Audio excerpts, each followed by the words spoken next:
ఆదివారపు దినాన మనం అందరం దేవుని ఆరాధించుకోవడానికి, పాటలు పాడుకుని దేవుని మహింపరచడానికి, అలాగే దేవుని యొక్క వాక్యం ద్వారా ఎన్నో సత్యాలను తెలుసుకోవడానికి దేవుడు మరి యొక్క ఆదివారాన్ని మనకి దయచేసి ఉన్నాడు. మరి ఈ ఆదివారముకి ఒక ప్రత్యేకత ఉంది. ఏంటిది అంటే ఈ దినాన్ని ఆరోహణ దినము అని అంటారు. ఎసెన్షియల్ డే అంటే ఈస్టర్ అయిపోయిన ఈస్టర్ ఆదివారము తర్వాత 40 దినాలకి వచ్చే ఆదివారము ఈ దినము కనుక ఈ దినానికి కొంచెం ఒక ప్రత్యేకత మరి సంతరించుకొని ఉంది. అయితే ఈ దినాన్ని మనము దేవుని ఆరాధించుకోవడానికి దేవుడు మనలందరినీ సజరీతిలో ఉంచిన విధానాన్ని బట్టి దేవునికి మరి ఒకసారి లెక్కలేనటువంటి వర్ణాల సూత్రం తెలియజేసుకుంటూ మరి ఈరోజు ఆరాధనని ప్రారంభించుకుందాం. మన మధ్యలో పాస్టర్ గారు ఉన్నారు. వారు వచ్చి మొదటి ప్రార్థనను చేస్తారు. తర్వాత కొద్దిసేపు పాటలు పాడుకొని దేవుని మహింపరచుకుందాం. ప్రార్థన. మహాపరిశుద్ధులైన మా దేవ, నీ పరిశుద్ధ పాదములకు లెక్కలైన వందనాలు స్తోత్రాలు చెల్లించున్నాను తండ్రి. నాయన ఈ ఆదివారం నాయన మా జీవితాల్లో ఆశీర్వాదకరంగా ఉంచిన తండ్రి, నీకు లెక్కలైన వందనాలు స్తోత్రాలు. ఎంతో మా మధ్యలో గతించవచ్చు కానీ నాయన మమ్మల్ని ఇంకనూ సరి లెక్కల ఉంచి నేను స్థుతించే భాగ్యం దయచేసిన తండ్రి, నీకు లెక్కలేని వందనాలు స్తోత్రాలు. ఇప్పుడు ఆరాధన ప్రారంభించుండగా నీ సన్నిధిని మాతో ఉంచండి నాయన. పాటలు పాటకు మంచి స్వరాలని బిళ్ళకు దయచేయమని ప్రార్థన చేస్తున్నాను. స్తుతి ఆరాధన చెప్పలేదు నరేష్ చోట మరి వచ్చి బోధ వాడుకోమని ప్రార్థన చేస్తున్నాను నాయన. ముఖ్య సందేశం ఎవరైనా నవగారిని కూడా జ్ఞాపకం చేసుకుని నాయన ఏడంతల ఆత్మతో నింపి నీ బలమైన సాధనంలో వాడుకోమని ప్రార్థన చేస్తున్నాను. నేను మట్టికి ఆరాధన మా జీవితాల్లో ఆశీర్వాదకరం నుంచి మీరే మహిమ గంతా పొందమని నా ప్రభువును రక్షకుడైన యేసుక్రీస్తు పరిశుద్ధ నామములో వేడుకొంచున్నాం తండ్రి. ఆమేన్. మన మధ్యలో యవన బిడ్డలు ఉన్నారు. వారు వచ్చి కొద్దిసేపు పాటలు పాడి దేవుని మహింపరచవలసిందిగా కోరుచున్నాం. కుతూహల మార్పాటమే నా యేసుని సన్నిధిలో ఉన్న పాట పాడు. కుతూహల మార్పాటమే నా యేసుని సన్నిధిలో Yes,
బ్రతికున్న లోకంలో నిన్ను ఆరాధించుటై ఇళ్లలో నా పని అన్న పాట పాడు.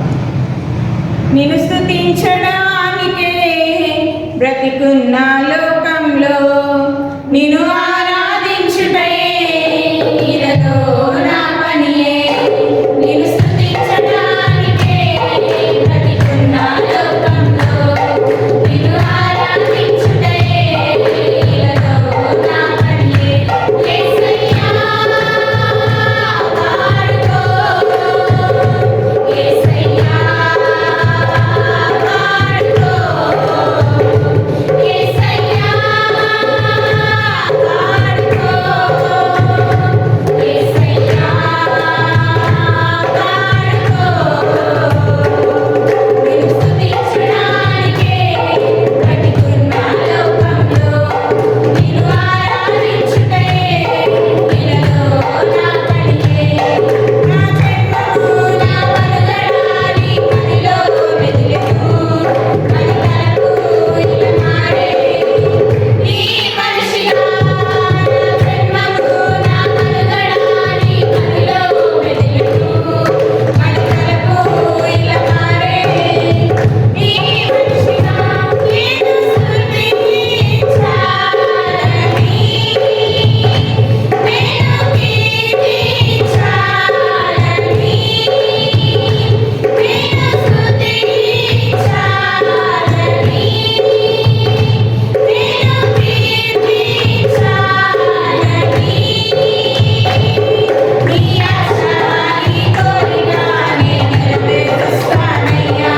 నీ ఆశ నీ కోరిక నేను నెరవేరుస్తానయ్యా. యేసయ్యా పాడుకో, యేసయ్యా పాడుకో, యేసయ్యా పాడుకో, యేసయ్యా పాడుకో. నిన్ను స్తుతించడానికే బ్రతికున్న లోకంలో నిన్ను ఆరాధించుటై ఇళ్లలో నా పనియే. నీ చెలిమి నీ కలిమి నాకు పంచాలని ఆ కార్యం నెరవేర్చా యాగమైతివా. నీ చెలిమి నీ కలిమి నాకు పంచాలని ఆ కార్యం నెరవేర్చా యాగమైతివా. నీ ప్రేమకు సాటెవరు, నీ వంటి వారెవరు,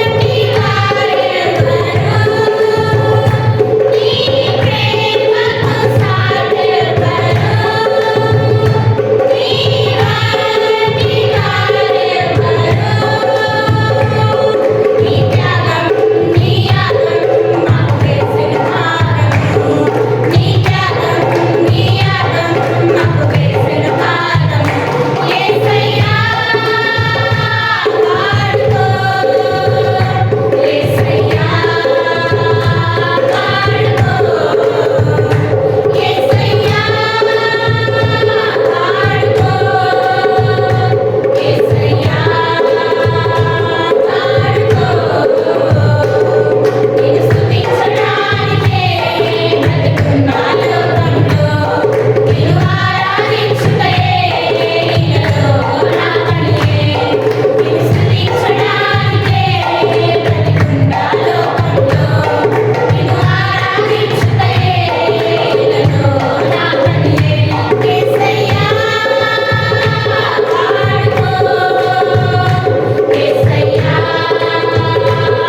పాడుకో, యేసయ్యా పాడుకో, యేసయ్యా పాడుకో. మారనిది మరువనిది వీడనిది ఎడబాయనిది అన్న పాట పాడు. మారనిది మరువనిది వీడనిది ఎడబాయనిది, మారనిది మరువనిది వీడనిది ఎడబాయనిది.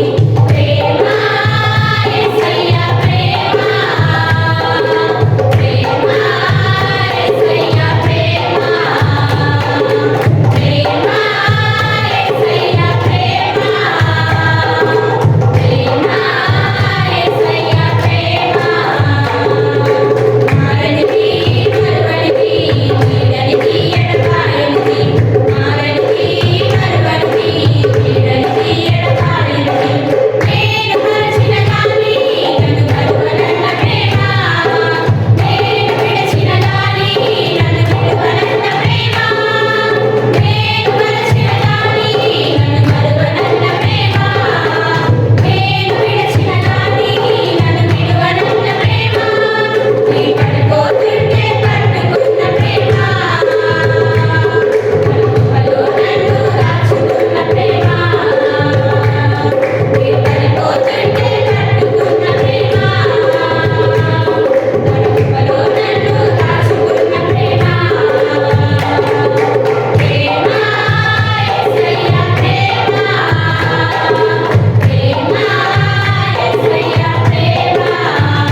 కీర్తన భాగము 125వ కీర్తన.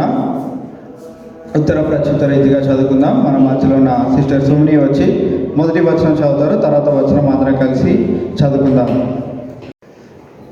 125వ కీర్తన చదువు.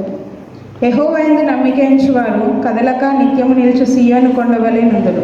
యెరూషలేము చుట్టూ పర్వతములున్నట్లు యెహోవా ఇది మొదలుకొని నిత్యం తన ప్రజల చుట్టూ ఉండును. నీతిమంతులు పాపం చేయుటకు తమ చేతులు చాపకుండునట్లు భక్తిహీనుల రాజదండము నీతిమంతుల స్వాస్థ్యం మీద నుండదు. యెహోవా మంచివారికి మేలు చేయును, యథార్థ హృదయాలకు మేలు చేయును. ఆఖరి వచనం అందరం కలిసి చదువుకుందామని. తమ వంకర త్రోవలకు తొలగిపోవు వారిని పాపం చేయు వారితో కూడా యెహోవా కొనిపోవును. ఇశ్రాయేలు మీద సమాధానం ఉండునుగాక. దేవుడి పరిశుద్ధ వాక్యం దీవించును.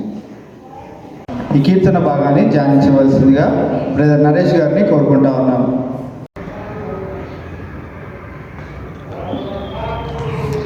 దేవుని యొక్క అద్భుతమైన నామంలో అందరికీ వందనాలండి.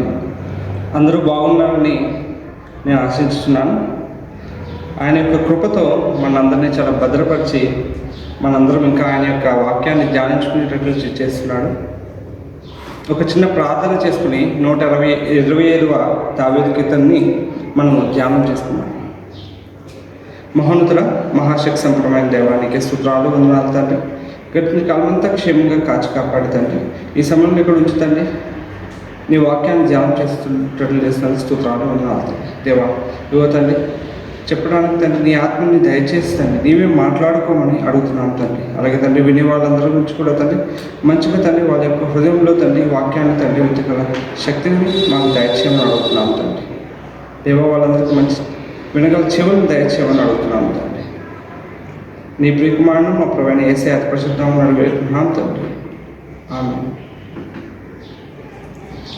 మనం 125వ కీర్తన చూసినట్లయితే ముందుగా ఇక్కడ కూడా దీనిపైన కూడా యాత్ర కీర్తన అని రాయబడింది. యాత్ర కీర్తన అంటే ఏంటో అనేది ఆల్రెడీ 120వ కీర్తన ధ్యానం చేస్తున్నప్పుడు మనం దాని గురించి ఇంట్రడక్షన్ ఆల్రెడీ చూసాం. సో ఇక్కడ ఈ కీర్తన ఎవరు రాశారు అనేది ఎక్కడ మెన్షన్ చేయలేదు పైన.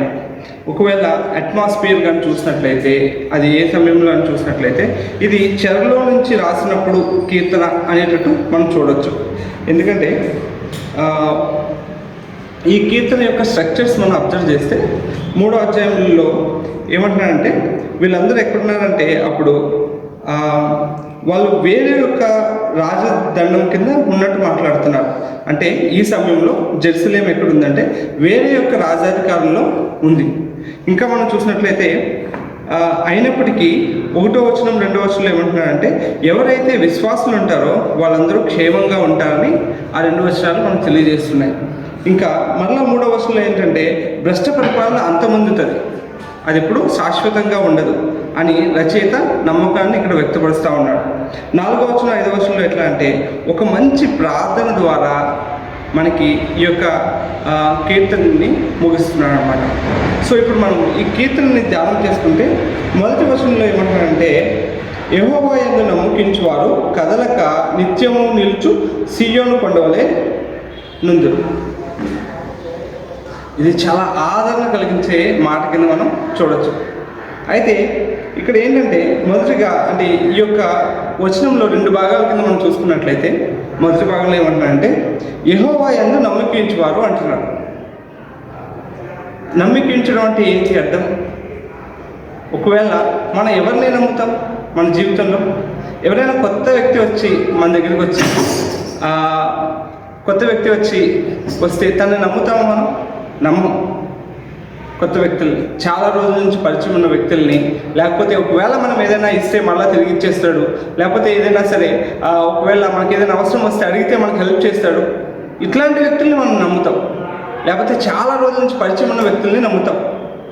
మరి కానీ దేవుడి విషయంలోకి వచ్చేటప్పుడు మాత్రం ఈజీగా మనం ఒక మాట అనేస్తాం, నేను దేవుడిని నమ్మేస్తున్నా, నేను దేవుడిని నమ్ముతున్నాను, ఇది జరుగుతుంది అని. కానీ ఇది నిజమేనా? మన నమ్మకం నిజంగా ఉందా? ఎందుకంటే నమ్మకం ఉంచడం అంటే ఏంటంటే నీవు దేవునితో నిజంగా సహవాసంలో ఉన్నావా, లేకపోతే దేవుని గురించి నీకు కంప్లీట్గా తెలుసా, ఆయన గుణలక్షణాలు తెలుసా, లేకపోతే ఆయన గురించి నీకు తెలుసా? ఇవన్నీ తెలియకుండా ఎట్లా నమ్మేస్తావు నువ్వు? నమ్మలేము నిజంగానే. కానీ చాలామంది ఈరోజు మన క్రైస్తవుల్లో కూడా చాలామంది క్రైస్తవులను చెప్పుకుంటూ దేవుని గురించి తెలియకుండానే నేను నమ్మేస్తున్నా దేవుణ్ణి అంటారు. కానీ నిజమైన నమ్మకం కాదు. నిజమైన నమ్మకంకు ఉండే లక్షణాలు ఏంటంటే, మొదటిగా మనం దేవునికి దగ్గరగా ఉండాలి, రెండవదిగా దేవునితో సహవాసం చేసేటట్లు ఉండాలి, మూడవదిగా ఏంటంటే ప్రతిదీ ఆయన మీద ఆనుకునేటట్లు ఉండాలి. అంతేగాని ఏదో ఒక అవసరం వచ్చినప్పుడు నేను నమ్ముతున్నా అంటే అది సరిపోదు. అది నమ్మకం యొక్క నిర్వచనం కానే కాదు. అదేంటంటే ఒక వాడుకోవడం అనే ఒక పదంలా అనిపిస్తుంది. అది నమ్మకం విషయంలోకి రాదు. అయితే ఇక్కడ ఏమంటున్నారంటే, యెహోవా యందు నమ్మకించు వారు ఎట్లా ఉంటారంట, కదలక నిత్యము నిలుచు సియోను పొందవలే ఉందని అంటున్నాడు. రెండో భాగంలో చూసినట్లయితే ఎట్లా పోలుస్తున్నారంటే, వాళ్ళు ఎలా ఉంటారంటే కదలక నిత్యము నిలుచు సియోను పొందవలే ఉంటారంటున్నాడు. ఏదైనా ఒక గుట్టలు చిన్న చిన్న గుట్టలు చూసుకుంటే బాగా వర్షం కొట్టిన తర్వాత ఏమవుతుందంటే ఆ గుట్ట మొత్తం కరిగిపోతుంది. కానీ ఒక కొండ వర్షాలు రాని, తుఫానులు రాని, ఏదైనా వరదలు వచ్చినా సరే అది మాత్రం దాని యొక్క స్థితిని కోల్పోకుండానే ఉంటుంది. దేవుడి మీద ఎవరైతే నమ్మకం ఉంచుతారో వాళ్ళందరూ కూడా అట్లా పోలుస్తున్నారు అనమాట. ఏదైనా కానీ దేవుడే చూసుకుంటాడు, వాళ్ళని కదలకుండా చూసుకుంటాడు అంటున్నాడు. అయితే ఇక్కడ ఈ కీర్తనకారుడి యొక్క పోలిక మనం అబ్జర్వ్ చేసినట్లయితే, ఎవరైతే యెహోవా దేవునిలో నమ్మకం ఉంచుతారో వాళ్ళందరూ ఎట్లా ఉంటారంట, 3వ వచనంలో చూసుకున్నట్లయితే వాళ్ళందరూ న్యాయవంతులని, 4వ వచనంలో చూసుకున్నట్లయితే మంచివారని, నిజాయితీ గలవారని పోలుస్తూ మాట్లాడుతున్నాడు. అంటే సింపుల్గా చెప్పాలంటే ఏంటంటే, ఎవరైతే నిజమైన విశ్వాసం నుంచి కలిగే ఫలాలు ఏంటంటే న్యాయం, మంచితనం, నిజాయితీ అన్నమాట. అది దేవుని మీద ఉండే నిజమైన విశ్వాసం వల్ల కలిగే ఫలాలు. ఒక్కసారి ఈ యొక్క విషయాన్ని కానీ మనం కొత్త నిబంధనల గురించి ఆలోచించినట్లయితే, యోహాను రాసిన మొదటి పత్రిక 2వ అధ్యాయం 17వ వచనం చూసుకున్నట్లయితే, యోహాను రాసిన మొదటి పత్రిక 2వ అధ్యాయము 17వ వచనం చూసుకున్నట్లయితే, లోకమును దాని ఆశయు గతించిపోవచ్చున్నవి కానీ దేవుని చిత్తమును జరిగించువాడు నిరంతరము నిలుచుచున్నాడు. లోకం నశించిపోతుంది కానీ దేవుని చిత్తాన్ని నెరవేర్చేవాడు మాత్రం ఎట్లా ఉన్నాడంట, నిరంతరము నిలుచును అంటున్నాడు. ఇంకా మనం చూసుకున్నట్లయితే పేతురు రాసిన మొదటి పత్రికలో 1వ అధ్యాయం 5వ వచనంలో ఒక గొప్ప మాట ఉంటుంది. ఏంటంటే ఇది 2వ భాగంలో చదువుతున్నాను నేను. విశ్వాసం ద్వారా దేవుని శక్తి చేత కాపాడబడిన మీ కొరకు ఆ స్వాస్యము పరలోకమందు భద్రపరుచున్నది. కొత్త నిబంధనలో నమ్మకంకి ఎట్లా అంటే ఒక మొదటి స్టెప్ కింద కనపరుస్తున్నాడు.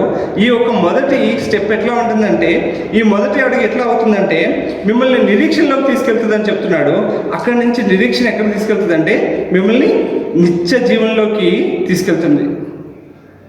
గుర్తుపెట్టుకోండి ప్రియులారా, నమ్మకం అనేది చాలా ప్రాముఖ్యమైనది.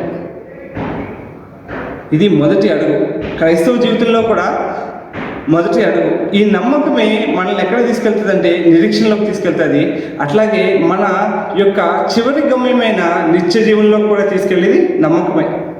ఎవరిని చూసినా సరే, లేకపోతే యేసయ్య శిష్యులను కానీ ఎవరిని చూసినా సరే ఈ యొక్క నమ్మకంతోనే వాళ్ళ జీవితంలో ఎన్ని ఇబ్బందులు ఎదురైనా, ఎన్ని శ్రమలు ఎదురైనా సరే వాళ్ళు కదలకుండా ఎట్లా ఉన్నారు, ఒక కొండవలే క్రైస్తత్వంలో ఉన్నారు.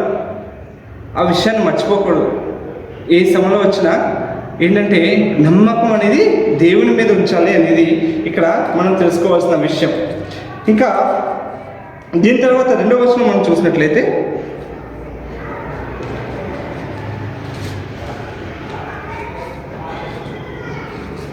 రెండవ వచనంలో ఏమంటున్నారంటే, యెరూషలేము చుట్టూ పర్వతములు ఉన్నట్లు యెహోవా ఇది మొదలుకొని నిత్యము తన ప్రజల చుట్టూ ఉండును. యెరూషలేము చుట్టూ ఏంటంటే, యెరూషలేము ప్రాంతం ఎక్కడ ఉంటుందంటే దాని చుట్టూ ఏముంటాయంటే కొండలు ఉంటాయి. వెళ్ళి ఇప్పుడు యాత్ర చేస్తున్నారు కాబట్టి ఒక అట్మాస్ఫియర్ని లేకపోతే అక్కడ ఉండే సందర్భాన్ని ఊహించుకుంటూ దేవునికి ఆపాదించుకుంటూ చాలా అద్భుతంగా కీర్తనాకారుడు రాస్తున్నాడు అనమాట. అట్లాగే యెరూషలేము చుట్టూ ఎట్లయితే పర్వతాలుండి యెరూషలేమును క్షేమంగా కాపాడుతున్నాయో, ఏ గాలి ఏ తుఫాను ఏమీ రాకుండా కాపాడుతున్నాయో, అట్లాగే ఏంటంటే దేవుడు ఎట్లా ఉంటాడంటే వాళ్ళ ప్రజల చుట్టూ ఎట్లా ఉంటాడంట, నిత్యము తన ప్రజల చుట్టూ ఉంటాడంట. ఎట్లా అంటే ఒక అడ్డుగోడలా ఉంటాడు. నిజంగా మనం ఒకసారి ఆలోచించుకున్నట్లయితే మనం గొప్పగా ఖర్చు పెట్టి గృహాన్ని నిర్మించుకుంటూ ఉంటాం. సింపుల్గా చెప్పాలంటే మనం ఎంత గొప్ప గృహానికైనా సరే చుట్టూ 4 గోడలు మాత్రం ఉంటాయి. ఈ 4 గోడలు ఏం చేస్తాయంటే మనని ఎండ రానివ్వకుండా, లేకపోతే బయట దుమ్ము రానివ్వకుండా, లేకపోతే ఏది మన తాకకుండా క్షేమంగా కాపాడతాయి అన్నమాట. ఎవరైతే దేవుళ్ళలో ఉంటారో ఆ దేవుడు ఎట్లా ఉంటాడంటే గోడలా ఎప్పుడూ నీ చుట్టూ ఉంటాడు, నిన్ను క్షేమంగా కాచి కాపాడుతూ ఉంటాడు అనమాట. అది ఇక్కడ కీర్తనాకారుడు తెలియజేయాలనుకుంటున్నాడు. ఇదే విషయాన్ని మనం చూసినట్లయితే 32వ కీర్తనలో 10వ వచనంలో చూసినట్లయితే చాలా అద్భుతంగా ఏమంటాడంటే, భక్తిహీనులకు అనేక వేదనలు కలుగుచున్నవి, యెహోవా యందు నమ్మకించు వారిని కృప ఆవరించి ఉన్నది అంట. అంటే భక్తిహీనులకైతే చాలా శ్రమలు వస్తున్నాయి, కానీ యెహోవా యందు నమ్మకించే వారికి ఏమొస్తుందంటే ఆయన కృప ఆవరించి ఉన్నది. అందుకనే ఆయన కృపను దాటి ఏ కష్టము ఏ శ్రమ నీకు చేరకుండా నీ దేవుడు నిన్ను చూసుకుంటారనమాట. ఇంకా మనం చూసినట్లయితే మీరు ఒకసారి చదువుకోవచ్చు, ద్వితీయోపదేశకాండం 33:27 వచనంలో కూడా చదువుకోవచ్చు. అట్లాగే కానీ హెబ్రీయులకు రాసిన పత్రికలో మాత్రం 13వ అధ్యాయం 5వ వచనంలో ఒక మంచి భాగం ఉంటుంది. ఏంటంటే అది, ధనాపేక్ష లేని వారే మీకు కలిగిన వాటితో తృప్తి పొంది ఉండుడి, నిన్ను ఏ మాత్రమును విడవను, నిన్ను ఎన్నడను ఎడబాయనని ఆయనే చెప్పాను కదా. ఇక్కడ ఒక మంచి మాట ఏంటంటే, నిన్ను ఏ మాత్రము విడవను, నిన్ను ఎన్నటికీ ఎడబాయను. నిన్ను ఎప్పుడు ఎట్లా ఉంటానంటే నీ చుట్టూ ఉంటాను, నీ చుట్టూ ఆవరించి ఉంటాను, నీ చుట్టూ నేను ఉంటానని దేవుడు సెలవిస్తున్నాడు అనమాట కొత్త నిబంధనలో కూడా. ఇంకా మనం 3వ వచనం చూసుకున్నట్లయితే, నీతిమంతులు పాపం చేటుకు తమ చేతులు చాపుకున్నట్లు భక్తిహీనుల రాజదండము నీతిమంతుల స్వాస్థ్యం మీద నుండదు. యాక్చువల్గా ఇక్కడ 2 విషయాలు మనం తెలుసుకోవాలి.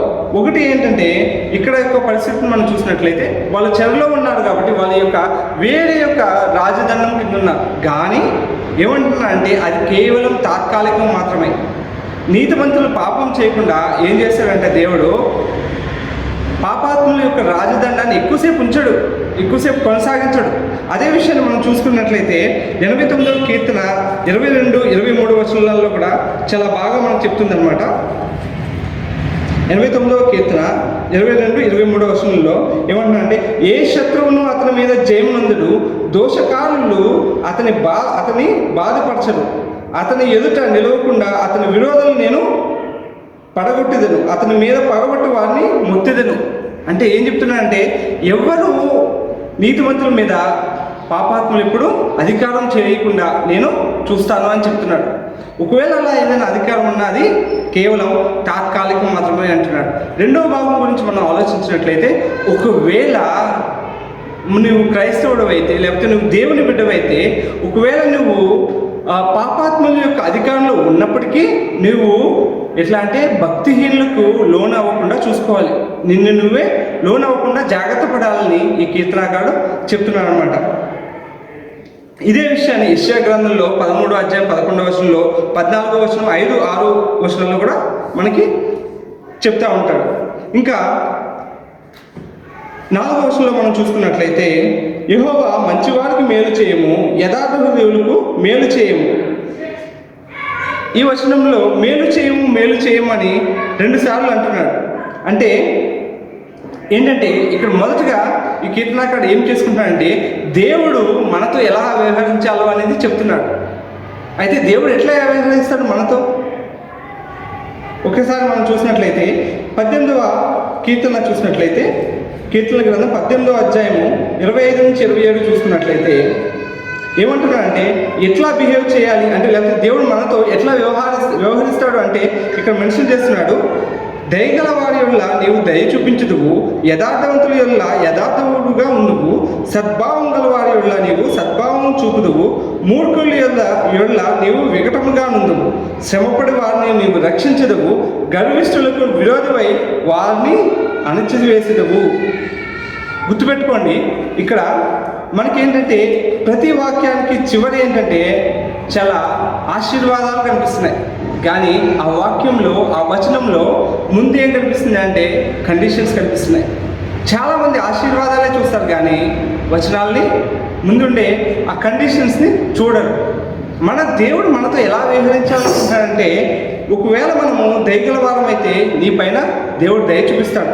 ఒకవేళ నువ్వు యథార్థుడు అయితే దేవుడు కూడా నీతో యథార్థవంతంగా ఉంటాడు. ఒకవేళ నువ్వు సద్భావం చూపించేవాడు అయితే దేవుడు కూడా ఎట్లా ఉంటాడంట, భావం కలిగి ఉంటాడంట. ఒకవేళ నీవు మూర్ఖుడు అయితే నీతో ఎట్లా ఉంటాడంట, వికటము చూపిస్తాడు.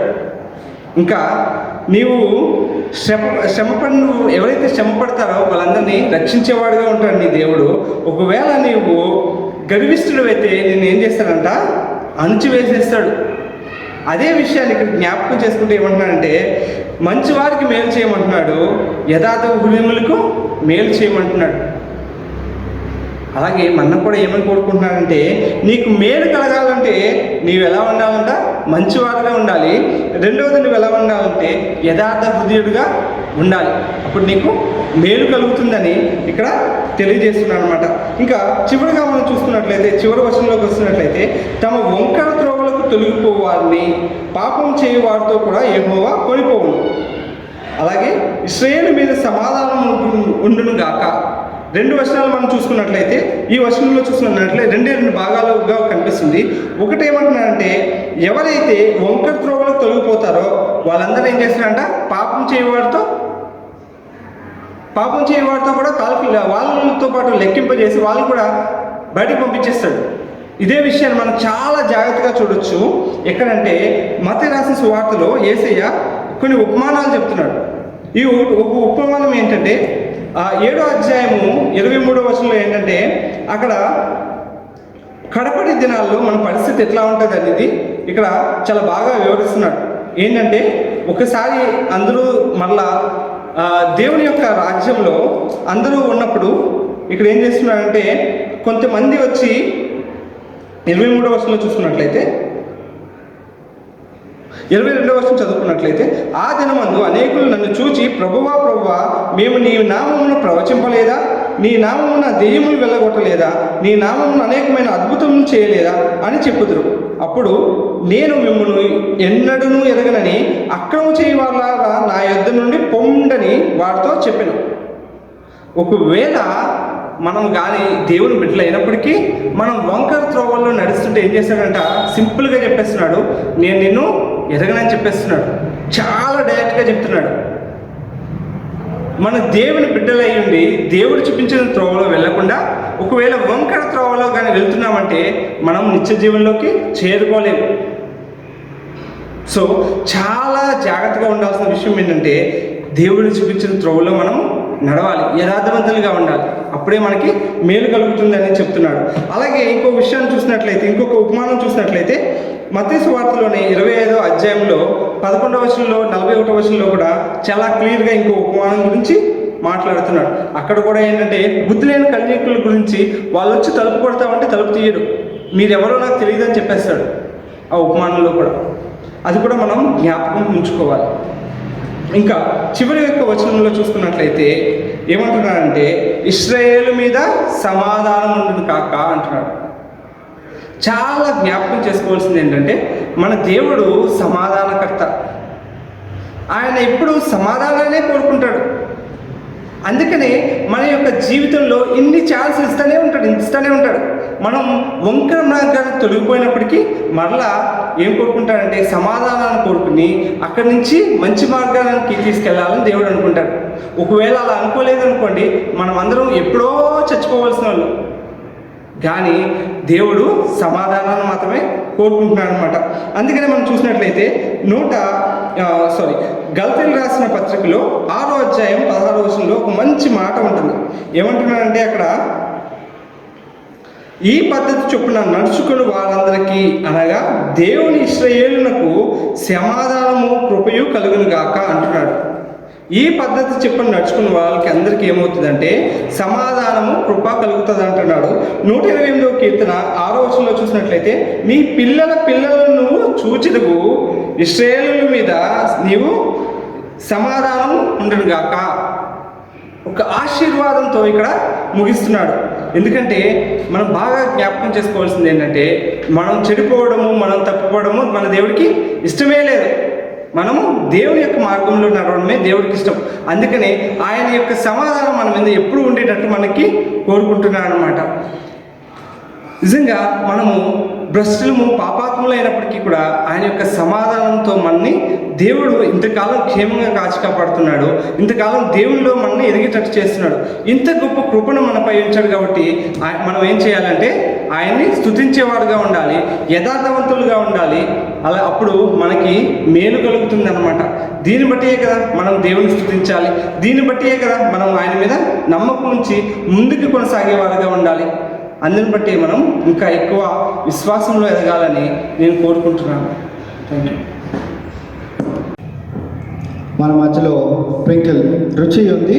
మరి రుచి వచ్చి ఒక హిందీ సాంగ్ మనందరికీ పాడి వినిపిస్తుంది. అందరము వినాలని కోరుకుంటా ఉన్నాను. जय जय नाम यीशु नाम गाओ में शुभ घोषा, जय जय नाम यीशु नाम गाओ में शुभ घोषा, जय जय नाम यीशु नाम गाओ में शुभ घोषा, जय जय नाम यीशु नाम गाओ में शुभ घोषा। बलहीन का सहारा, पापियों का दोस्त है तू, यीशु तू है कितना प्यारा, शब्द ना कैसे बताऊं। बलहीन का सहारा, पापियों का दोस्त है तू, यीशु तू है कितना प्यारा, शब्द ना कैसे बताऊं। जय जय नाम यीशु नाम गाओ में शुभ घोषा, जय जय नाम यीशु नाम गाओ में शुभ घोषा, जय जय नाम यीशु नाम गाओ में शुभ घोषा, जय जय नाम यीशु नाम गाओ में शुभ घोषा। కొద్దిసేపు మనము దేవుని ఆరాధించుకుందాం. వాక్యము వినబోయే ముందు మన యవన బిడ్డలు వచ్చి మనల్ని ఆరాధనలో నడిపిస్తూ ఉంటారు. మనకందరికీ వచ్చినటువంటి పాట సుమధుర స్వరముల గానాలతో, వేలాది దూతల గలములతో కొనియాడబడుచున్న నా యేసయ్య అనే పాట పాడుకుందాం. మరి రానటువంటి వారు స్క్రీన్ పక్కనే మనకి పాట కూడా ఉంటుంది కనుక అందరం కలిసి మన యవన బిడ్డలు వచ్చి మనల్ని ఆరాధనలో నడిపిస్తూ ఉండగా మనమందరం కూడా వారితో పాటు ఏకీభవించి ఆరాధనలో మీరు కూడా ఈ పాటను పాడుతూ మన హృదయాలను వాక్యం వైపు త్రిప్పుకుందాం. సుమధుర స్వరముల గానాలతో, వేలాది దూతల గలములతో అన్న పాట పాడుకుంటూ దేవుని ఆరాధించుకుందాం. సుమధుర స్వరముల గానాలతో, వేలాది దూతల గలములతో కొనియాడబడుచున్న నా యేసయ్యా, నీకే ఆరాధన. సుమధుర స్వరముల గానాలతో, వేలాది దూతల గలములతో కొనియాడబడుచున్న నా యేసయ్యా, నీకే ఆరాధన. మహానందమే నాలో పరవశమే, నిన్ను స్తుతించిన ప్రతి క్షణం. మహానందమే నాలో పరవశమే, నిన్ను స్తుతించిన ప్రతి క్షణం. సుమధుర స్వరముల గానాలతో, వేలాది దూతల గలములతో కొనియాడబడుచున్న నా యేసయ్యా, నీకే ఆరాధన. వేడారి త్రోవలోనే నడచినా, ఎరుగని మార్గములో నన్ను నడిపినా, నా ముందు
ఫెలోషిప్లో నడిపించి ఉన్నారు. వాక్యానికి సిద్ధపడదాం. ఈరోజు సందేశాన్ని ఇవ్వడానికి మన పాస్టర్ గారు అయినటువంటి రెవరెండ్ డాక్టర్ నోవా గారు సిద్ధంగా ఉన్నారు.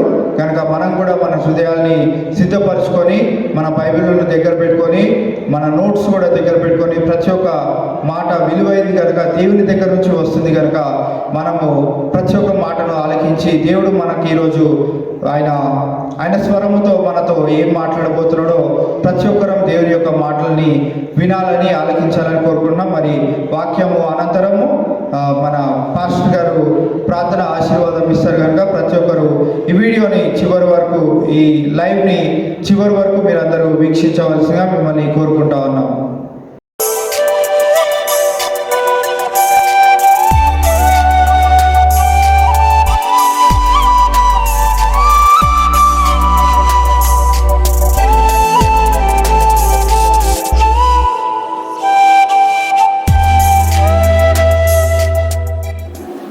ప్రియమైనటువంటి దేవుని సంగమా, మీకు అందరికీ ప్రభు నామంలో శుభములు తెలియజేసుకుంటూ ఈ యొక్క ప్రత్యేక ఆదివారపు ఆరాధనకి మిమ్మల్ని అందరినీ ప్రేమపూర్వకంగా ఆహ్వానిస్తూ ఉన్నాం.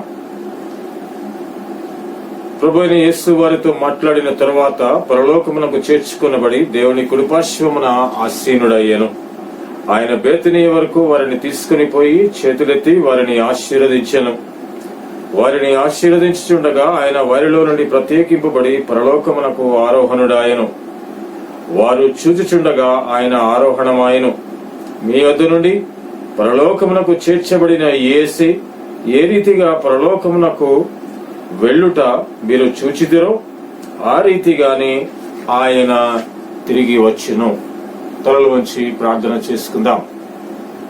పరిశుద్ధుడు, ప్రేమపూర్ణుడు నాయన పరలోకమందున్న ప్రేమ తండ్రి, నీ నామమునకు వందనములు, స్తోత్రములు ప్రభువా. నాయన ఈ యొక్క ఉదయకాలపు ఆరాధనకు నీ ప్రియబిడ్డలమైనటువంటి మిమ్మల్ని అందరినీ నీవెంతగానో ప్రేమించి ఆశీర్వదించి సిద్ధపరిచి ప్రభువా, ఈ విధముగా నాయన మరి ఒక్కసారి ఈ యొక్క ప్రత్యేకమైనటువంటి పద్ధతిలో ఏర్పాటు చేయబడినటువంటి యొక్క ఆరాధనలో మేమందరము కూడా పాలి భాగస్థులం అయ్యే విధముగా మాకు ఇచ్చినటువంటి గొప్ప తరుణమును బట్టి నీకు వందనములు, స్తోత్రములు తండ్రి. నాయన మరి యొక్క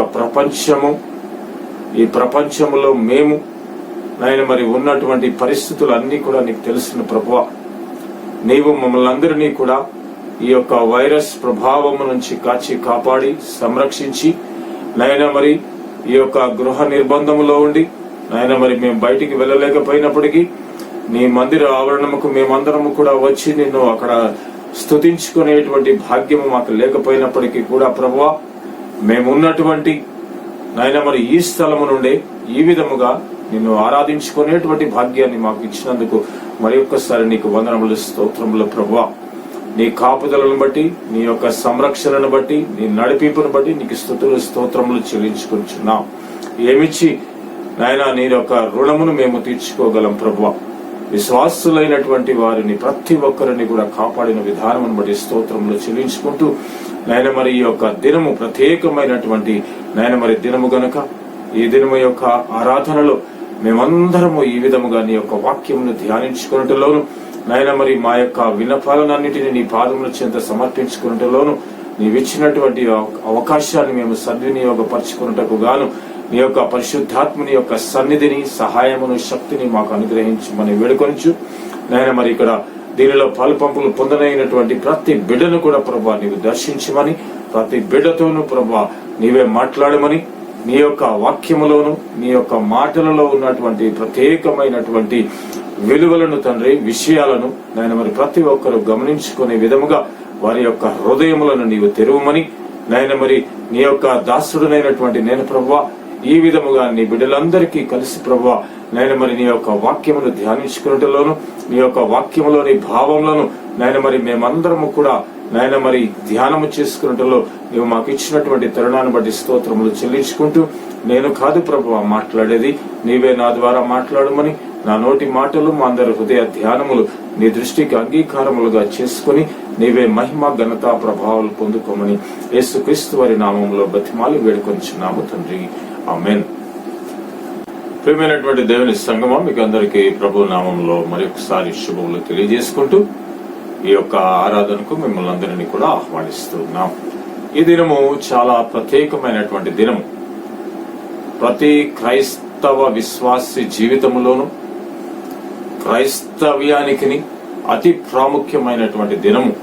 అది ఏమిటి అనంటే, క్రీస్తు ప్రభువారు మరణమును జయించి తిరిగి లేచిన తరువాత 40 దినములు ఈ భూమి మీద ఆయన ఉండి అనేక గొప్ప కార్యములను చేసి తండ్రి చింతకు అనగా పరలోకమునకు ఆయన ఆరోహణుడై తిరిగి వెళ్ళిన తరువాతే ఆదివారం 40 దినములు ఆయన ఈ భూమి మీద ఉన్నాడు. అందుకని అపొస్తలుల కార్యముల గ్రంథంలో 1వ అధ్యాయము 3వ వచనములో ఈ విధంగా తెలియచేస్తూ ఉన్నాడు. చూడండి, ఆయన శ్రమపడిన తరువాత 40 దినముల వరకు వారికి అగుపడుచు దేవుని రాజ్యమును గూర్చి బోధించుచు అనేక ప్రమాణములను అనగా రుజువులను చూపి వారికి తన్ను తాను సజీవునిగా కనపరుచుకొనెను. ఆయన తన్ను తాను సజీవునిగా అనేక మార్లు ఈ 40 దినములు కూడా ఈ భూమి మీద ఆయన కనపరుచుకుంటూ ఉన్నాడు. అది ఆయన పునరుద్ధానము తర్వాత జరిగినటువంటి దినములు. ఆ 40 దినముల తర్వాత ఆ 40వ దినమున ఆయన ఈ భూమి నుంచి ప్రత్యేకింపబడి, ప్రారంభంలో మనము చదువుకున్నటువంటి వాక్య భాగములను బట్టి మార్కు సువార్త 16వ అధ్యాయము 19వ వచనము, లూకా సువార్త 24వ అధ్యాయము 50-51వ వచనాలలోను, మరియు ముఖ్యంగా అపొస్తలుల కార్యముల గ్రంథము 1వ అధ్యాయము 9-11 వచనాలలో ఆయన యొక్క ఆరోహణం అనేటువంటిది మనకి కనబడతా ఉంటుంది. ఆయన ఈ యొక్క మరణము నుండి ఆయన తిరిగి లేచిన తర్వాత సజీవుడిగా అనేక మందికి ఆయన బయలుపరుచుకున్నాడు.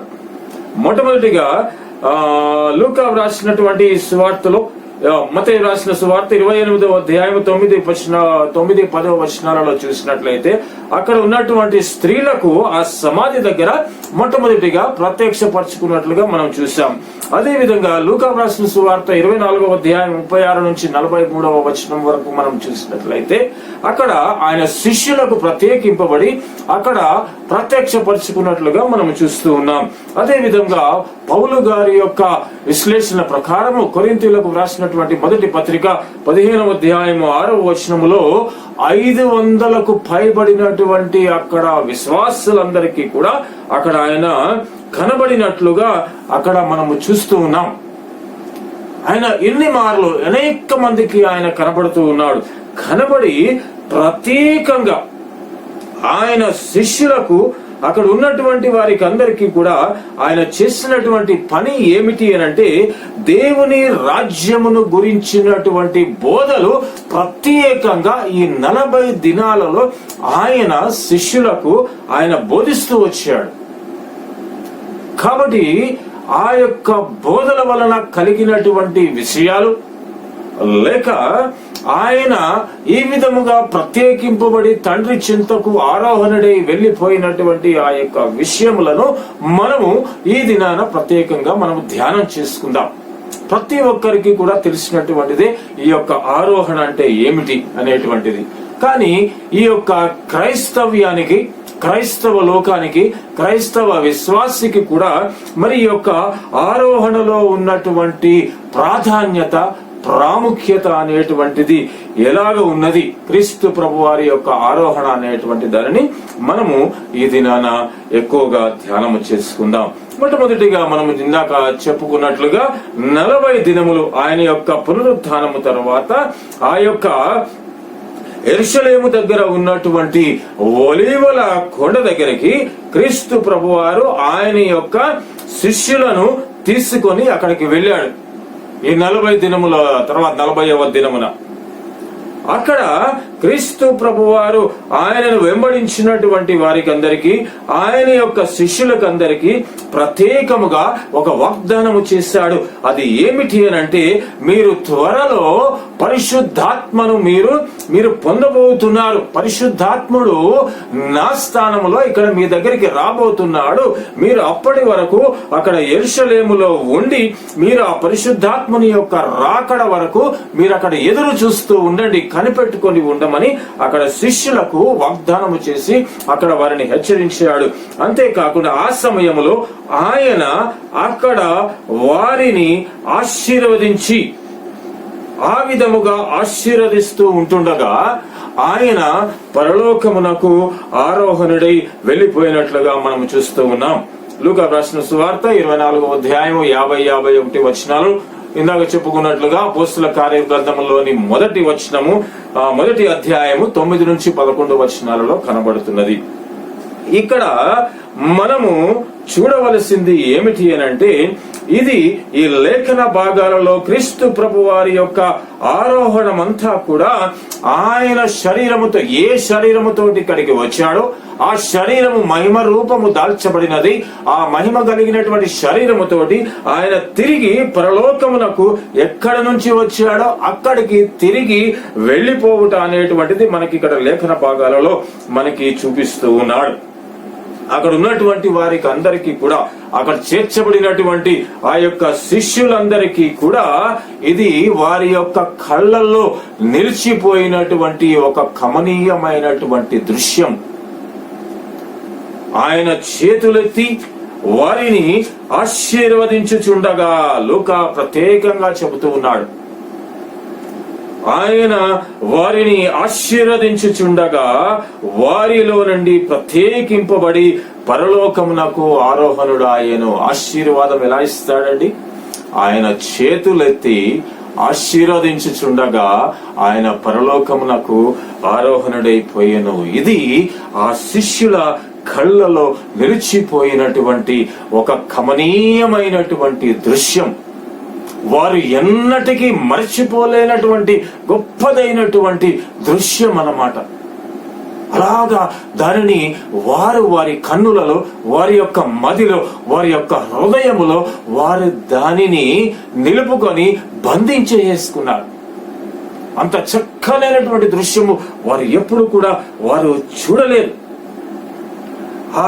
ఆ చక్కనైనటువంటి దృశ్యము వారు చూస్తూ ఉంటుండగా ఇద్దరు మనుష్యులు తెల్లని వస్త్రములు ధరించి, అనగా దేవదూతలు అక్కడికి వచ్చి వారికి ప్రామిస్ చేస్తూ ఉన్నారు. ఏమిటి అనంటే 11వ వచనంలో చెప్తాడు అపోస్తలుల కార్యముల్లో, మీ యొద్ద నుండి పరలోకమునకు చేర్చుకొనబడిన ఈ యేసే ఏ రీతిగా పరలోకమునకు వెళ్ళుట మీరు చూచితిరో ఆ రీతిగానే ఆయన తిరిగి వచ్చునని వారితో చెప్పెను. ఎంత చక్కనైనటువంటి మాట చెప్తున్నారు చూడండి ఆ దేవదూతలు. గొప్ప వాగ్దానము ఆ శిష్యులకి, ఆ శిష్యుల ద్వారా ఈ లోకానికి, అనగా మనకందరికీ కూడా ఒక గొప్పదైనటువంటి వాగ్దానం ఇస్తున్నాడు. మీ యొద్ద నుండి పరలోకమునకు చేర్చుకొనబడిన ఈ యేసే ఏ రీతిగా పరలోకమునకు వెళ్ళుట మీరు చూచితిరో ఆ రీతిగానే ఆయన తిరిగి వచ్చునని వారితో చెప్పిరి. ఎలాగ వెళ్ళాడండి? ఆయన చేతులెత్తి ఆశీర్వదిస్తూ ఆయన పైకి ఆరోహణుడై వెళ్ళిపోయాడు. అనగా ఆయన తిరిగి వచ్చినప్పుడు కూడా అదే రూపముతోటి, అనగా ఆ చేతులు అదే విధంగా ఉంచి అదే విధంగా మనల్ని ఆశీర్వదించుకుంటూ ఆయన ఈ లోకములకు తిరిగి వస్తాడు అనేటువంటి సత్యాన్ని ఇక్కడ మనము గమనించవలసినటువంటి వారమై ఉంటున్నాము. కాబట్టి ప్రియులారా, క్రైస్తవ లోకానికి ఈ యొక్క ఆరోహణ అనేటువంటిది చాలా పవిత్రమైనటువంటిది, చాలా ప్రాముఖ్యత సంతరించుకున్నటువంటిది క్రీస్తు ప్రభు వారి యొక్క ఆరోహణ. కాబట్టి ఆ క్రీస్తు ప్రభు వారి యొక్క ఆరోహణలో ఉన్నటువంటి అర్థవంతమైనటువంటి కొన్ని కారణాలని మనము ఇప్పుడు ప్రత్యేకంగా ధ్యానము చేసుకుందాం. దానిలో మొట్టమొదటిది ఏమిటి అనంటే, ఇది అనగా క్రీస్తు ప్రభు వారి యొక్క ఆరోహణము ఈ యొక్క భూమి మీద ఆయన చేయవలసినటువంటి పరిచర్య అంతటికి కూడా అది ముగింపుగా ఇక్కడ మనకి కనబడుతూ ఉన్నది. అంతేకాకుండా అది ఏ విధంగా ముగింపు అని అంటే, తండ్రి అయినటువంటి యెహోవా దేవుడు ఆయన యొక్క ప్రియ కుమారుణ్ణి ఏ విధముగా ఈ లోకములోనికి ఎంత ప్రేమగా పంపించాడో అంతే ప్రేమతోటి తిరిగి తండ్రి చింతకి ఆ కుమారుడు వెళ్ళిపోతూ ఉన్నాడు. కాబట్టి ఇక్కడ ఉన్నటువంటి మనుష్యులతో కలిగినటువంటి ఆ యొక్క సాంగత్యాన్ని కొద్దిగా అది ముగించుకుంటూ పరలోకము నుండి వారినందరినీ అనగా మనల్నందరినీ కూడా ఆయన నడిపించుటకు గాను ఆయన తిరిగి ఆయన యొక్క స్థానానికి వెళ్ళిపోతూ ఉన్నాడు. ఆయన యొక్క స్థానం ఎక్కడున్నదండి? తండ్రి చెంత కుడి పార్శ్వమున ఆయన ఆసీనుడై అక్కడ కూర్చొని ఉంటున్నాడు. కాబట్టి ఆ స్థానానికి ఆయన వెళ్ళిపోయాడు. రెండవదిగా ఏమిటి అనంటే, ఈ యొక్క భూలోకములో ఆయనకి అప్పగింపబడినటువంటి పని యావత్తుని కూడా ఆయన చక్కగా విజయముతోటి ఎంతో చక్కగా ముగించుకొని దానిని పరిపక్వత గావించి ఆయన తిరిగి వెళ్ళిపోయినట్లుగా ఆ యొక్క ఆరోహణము ఆయన పని యొక్క ముగింపుదలని ఇక్కడ మనకి సూచిస్తూ ఉన్నది. మూడవదిగా ఏమిటి అనంటే, అది ఆయన యొక్క మహిమ, హెవెన్లీ గ్లోరీ, ఆ పరలోకపు మహిమని ఆయన తిరిగి పొందుకొనుట అనేటువంటి దానిని క్రీస్తు ప్రభు వారి యొక్క ఆ యొక్క ఆరోహణ అనేటువంటిది మనకి ఇక్కడ తెలియచేస్తూ ఉన్నది. ఆయన ఏ మహిమనైతే ఆ పరలోకంలో తన తండ్రి చెంత ఆయన కలిగి ఉన్నాడో ఆ యొక్క మహిమను ఆయన తిరిగి పొందుకొనడానికి అక్కడికి వెళ్ళిపోతున్నాడు. ఆయన ఆరోహణుడే వెళ్ళిపోయాడు కాబట్టి ఆ మహిమను ఆయన తిరిగి అక్కడ పొందుకున్నాడు. అది చాలా బహుగొప్పదైనటువంటి మహిమ. ఆ మహిమను ఆయన అక్కడ వదిలిపెట్టి, అనగా దానికి ఒక ముసుగు వేసి దానిని అక్కడే బదిలంగా భద్రపరిచి ఆయన ఈ లోకంలోనికి ఇక్కడికి వచ్చాడు. ఈ భూలోక యాత్రలో ఉన్నప్పుడు ఆయన తన యొక్క మహిమను ఎక్కడ కూడా చూపించలేదు. ఒకే ఒక్కసారి మటుకు ఆయన మహిమను సంపూర్తిగా చూపించాడు. అది ఎక్కడ అంటే, మత్తయి రాసిన సువార్త 17వ అధ్యాయం 1-9 వచనాలలో చూస్తే, ఆ రూపాంతరపు కొండ మీద ఆయన యొక్క రూపాంతరము చెందుట అనేటువంటిది, ఆయన మహిమతో నింపబడినటువంటి యేసు క్రీస్తు ప్రభు వారిని అక్కడ ఉన్నటువంటి పేతురు, యోహాను, యాకోబులు చూచినట్లుగా ఆయన మహిమను చూచినటువంటి వారు ఈ భూలోకం మీద ఆ ముగ్గురు వ్యక్తులు మట్టుకే ఎంత గొప్ప ప్రాధాన్యతని వారు పొందుకున్నారో అక్కడ ఈ యొక్క మత్తయి అక్కడ మనకి తెలియజేస్తూ ఉన్నాడు. కేవలం ఆ ఒక్క సందర్భంలో మాత్రము విడిచిపెట్టి కూడా ఆయన మనుష్య కుమారుడిగానే ఈ భూమి మీద ఆయన యొక్క యాత్రను సాగించి ఆయన యొక్క పరిచర్యను ముందుకు కొనసాగించుకుంటూ వెళ్ళిపోయాడు. నాలుగవదిగా ఏమిటి అనంటే, ఆయన యొక్క ఈ ఆరోహణ అనేటువంటిది తండ్రి ఆయనను ఏ విధముగా హెచ్చించాడు అనేటువంటి విషయాలు ఇక్కడ మనకి కనబడుతున్నాయి. ఎఫెసీయులకు రాసినటువంటి పత్రికలో పౌలు గారు చెప్తాడు, 1వ అధ్యాయం 20-23 వచనాలలో. అంతేకాకుండా ఇంకా మిగతా అంతా, నేను ఈయన నా ప్రియ కుమారుడు, ఈయన యందు నేను ఆనందించుచున్నాను అని మత్తయి సువార్త 17వ అధ్యాయం 5వ వచనములో ఏ విధముగా తెలియచేశాడో, దానిని బట్టి ఈయన యొక్క పని ఎంత చక్కగా దీనిని ముగించుకొని వెళ్ళాడో దానిని బట్టి ఆయనను చక్కగా హెచ్చించి, ఫిలిప్పీలకు రాసినటువంటి పత్రిక 2వ అధ్యాయం 9వ వచనంలో పౌలు గారు తెలియచేసినటువంటి రీతిగా అన్ని నామముల కంటే పైనామము ఆయనకు అనుగ్రహించి, ఆయన సింహాసనము పక్కన ఆయన కుడి పార్శ్వమున ఈయన ఆసీనుడయ్యే విధముగా తిరిగి ఆయన యొక్క మహిమను ఆయనకు అనుగ్రహించి అక్కడ హెచ్చించి ఆ విధముగా కూర్చోబెట్టి ఉన్నాడు. అన్ని నామముల కన్నా పైనామముగా ఆయనను హెచ్చించి ఉన్నాడు. ఐదవదిగా ఏమిటి అంటే, ఆయన యొక్క ఈ యొక్క ఎసెన్షన్ ఏదైతే ఉందో ఆయన యొక్క ఆరోహణ, ఆ ఆరోహణలో మనము గమనించవలసింది ఏమిటి అంటే, యోహాను రాసిన సువార్తలో 14వ అధ్యాయం 2వ వచనంలో ఒక చక్కనైనటువంటి మాటను చెప్తారు కదా క్రీస్తు ప్రభువారు. అది ఏమిటి అంటే, నా తండ్రి ఇంట అనేక నివాసములు కలవు, నేను వాటిని మీ కొరకు స్థలము సిద్ధపరచ వెళ్ళుచున్నాను. ఆయన ఆరోహణుడే వెళ్ళకపోతే అక్కడ మనకి స్థలము ఏ విధంగా సిద్ధపరచబడుతుంది?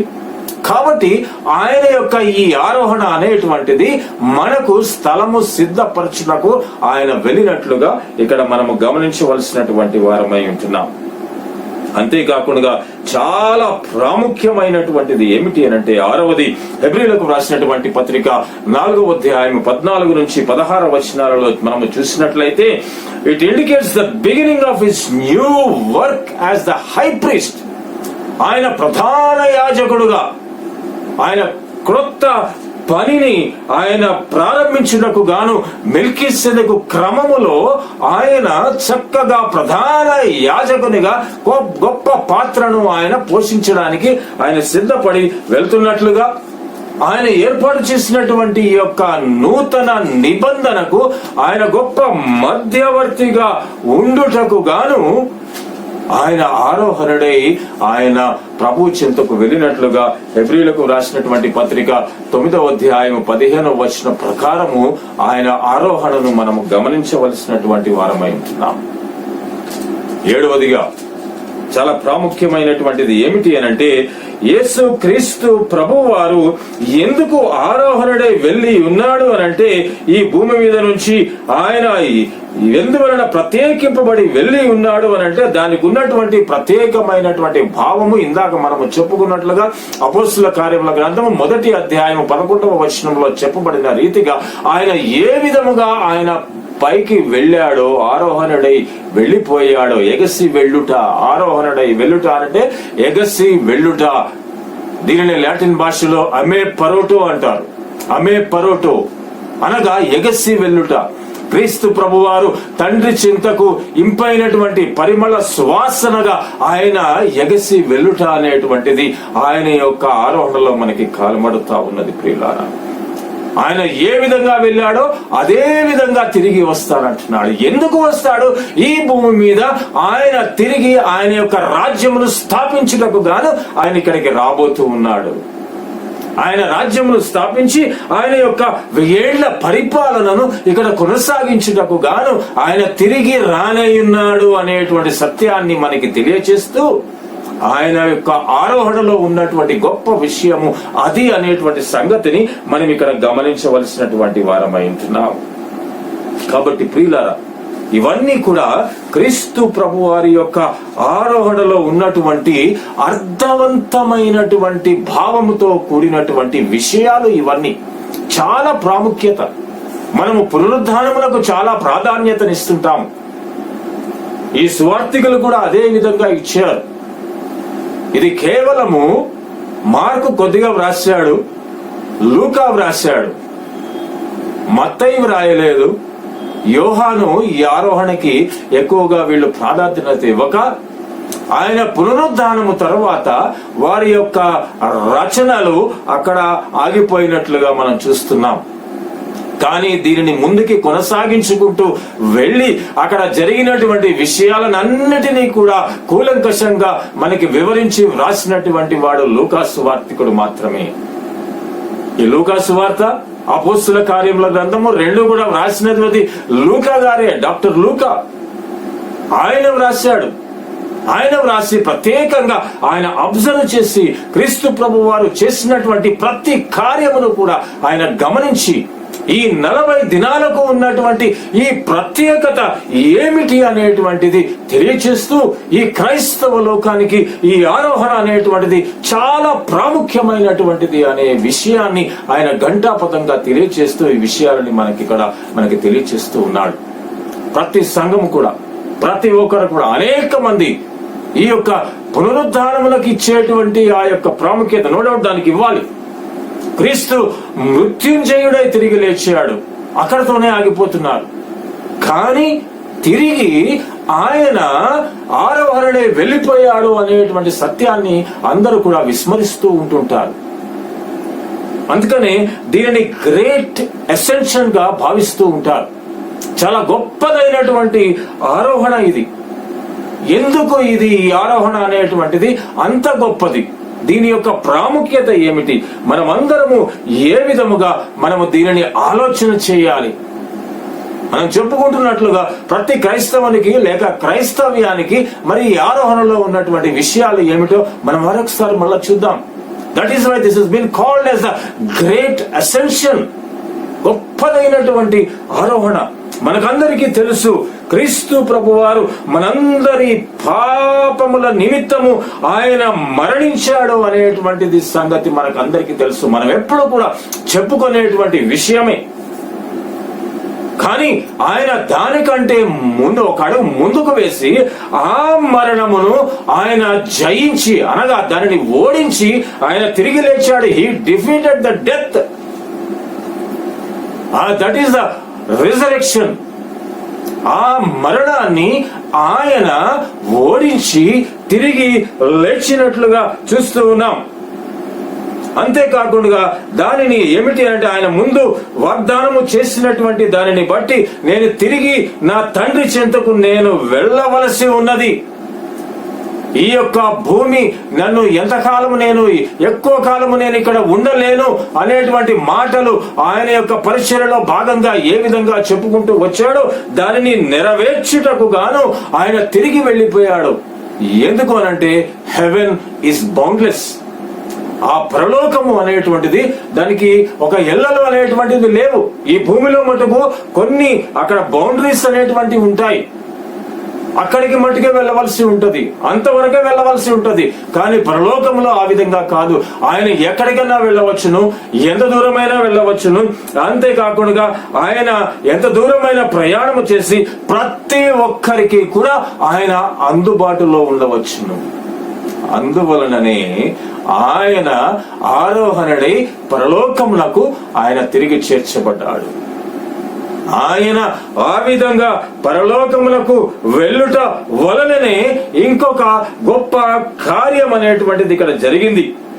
అది ఏమిటి అనంటే ఆయన వాగ్దానము చేసిన రీతిగా పరిశుద్ధాత్ముణ్ణి ఆయన స్థానములో ఇక్కడ మన కోసము ఆయన పంపించి నిరంతరము మనతో ఉండుటకు గాను ఆయనని ఇక్కడ ఏర్పాటు చేసి ఆయన తిరిగి ఆయన మహిమను పొందుకొనుటకు గాను ఆయన ఆరోహణుడై వెళ్ళిపోయాడు. ప్రియులారా, ఆయన ఇక్కడ భూమి మీద నిరంతరము కూడా మనతో పాటు మనుష్యునిగా ఉండలేడు. ఇక్కడ ఈ పాపపు లోకములో ఉండలేడు. మీరు పాపం నుంచి విడుదల పొందుకోవాలి, మీరందరూ రక్షణలోనికి రావాలి, నేను ఏర్పాటు చేసేటువంటి ఆ యొక్క మహిమ రాజ్యములో మీరందరూ కూడా పాలి భాగస్థులు కావాలి. కాబట్టి ఆ పరలోక రాజ్యమును మీరందరూ స్వతంత్రించుకోండి అనేటువంటి ఆ యొక్క స్వార్థను ప్రకటించుటకు గాను తండ్రి చేత పంపబడి ఈ లోకమునకు వచ్చాడు.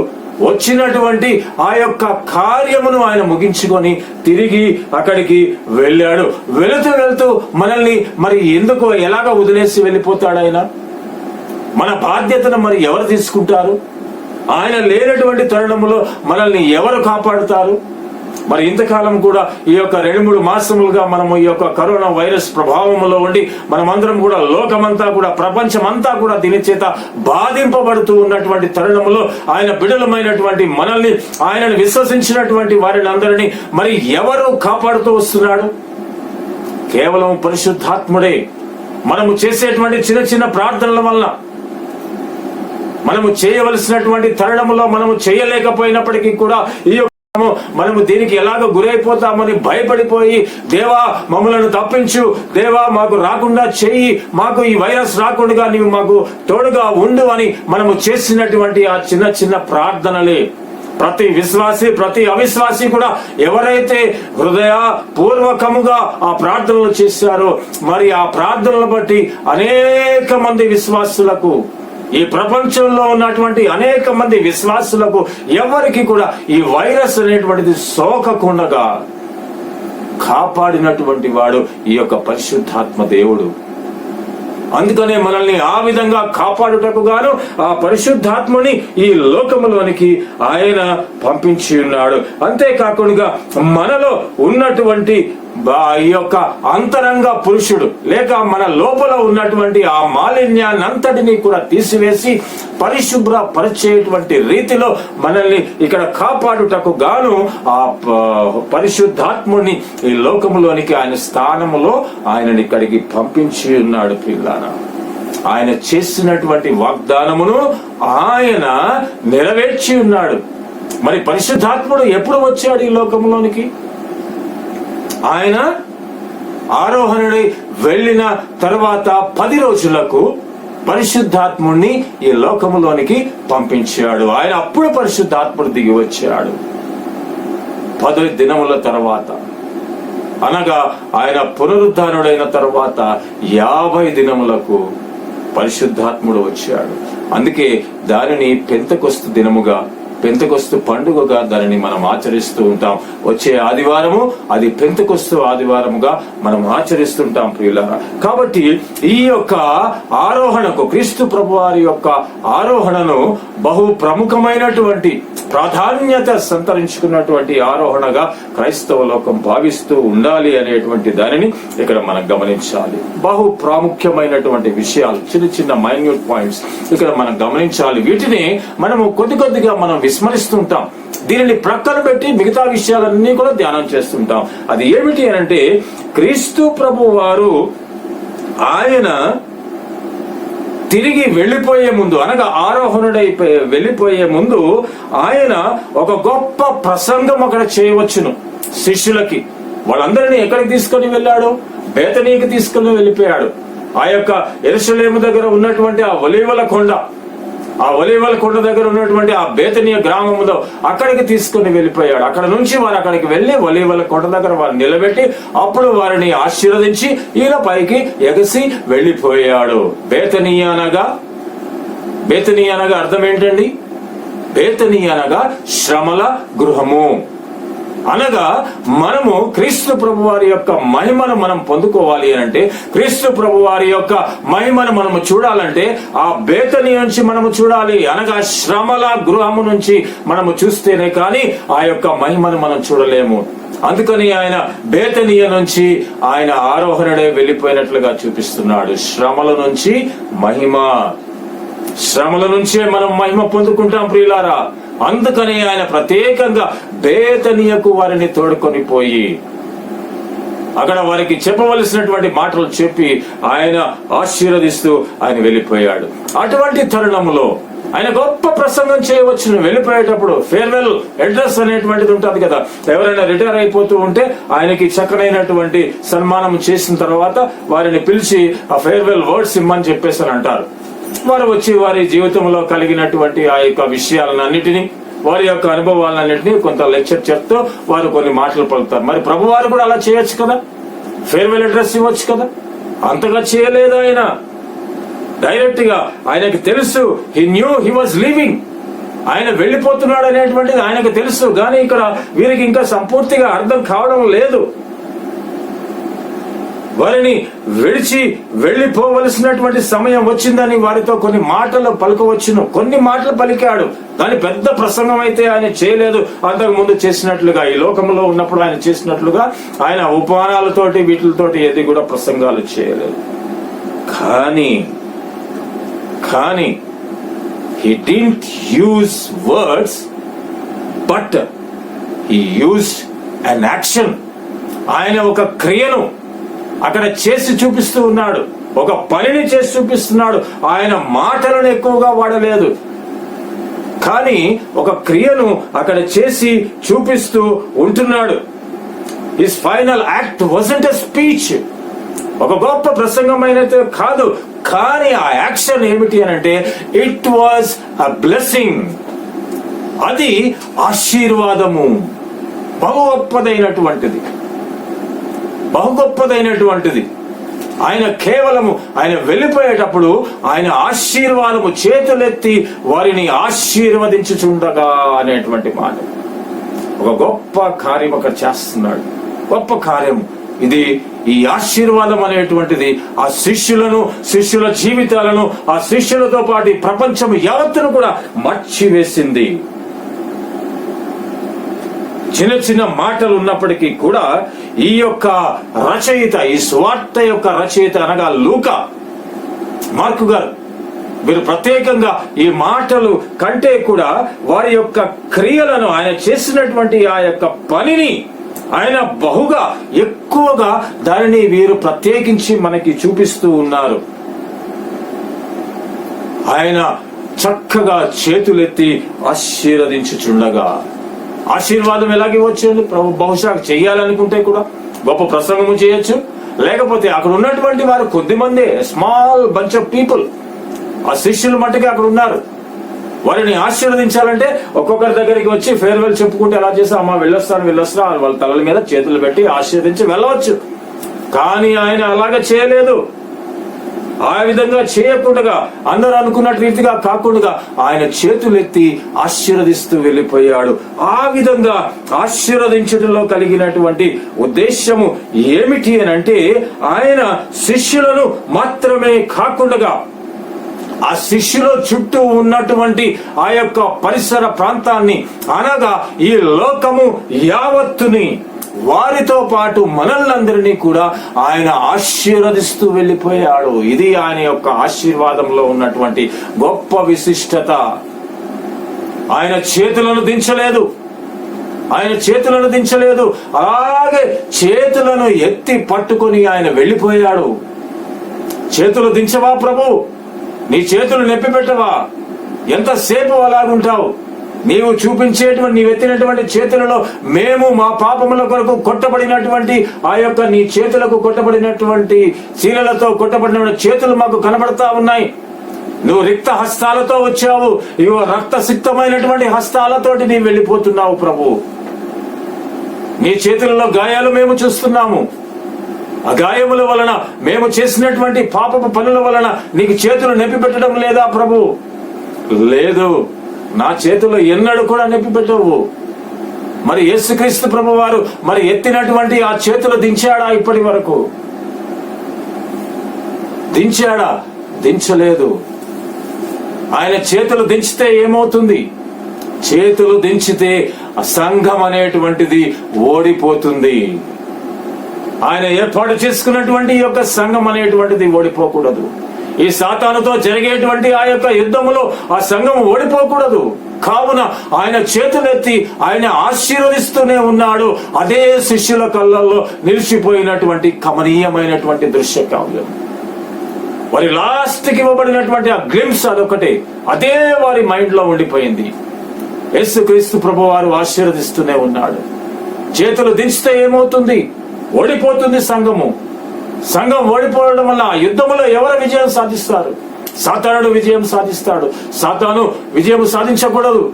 మనము పాత నిబంధన గ్రంథంలో చూసినట్లయితే అక్కడ జరుగుతున్నటువంటి యుద్ధములో వృద్ధాప్యములో ఉన్నటువంటి మోషే చేతులెత్తి ఆశీర్వదిస్తూ ఉన్నాడు. అక్కడ యెహోషువ ఆహారాలలో యుద్ధాలు చేస్తూ ఉన్నారు.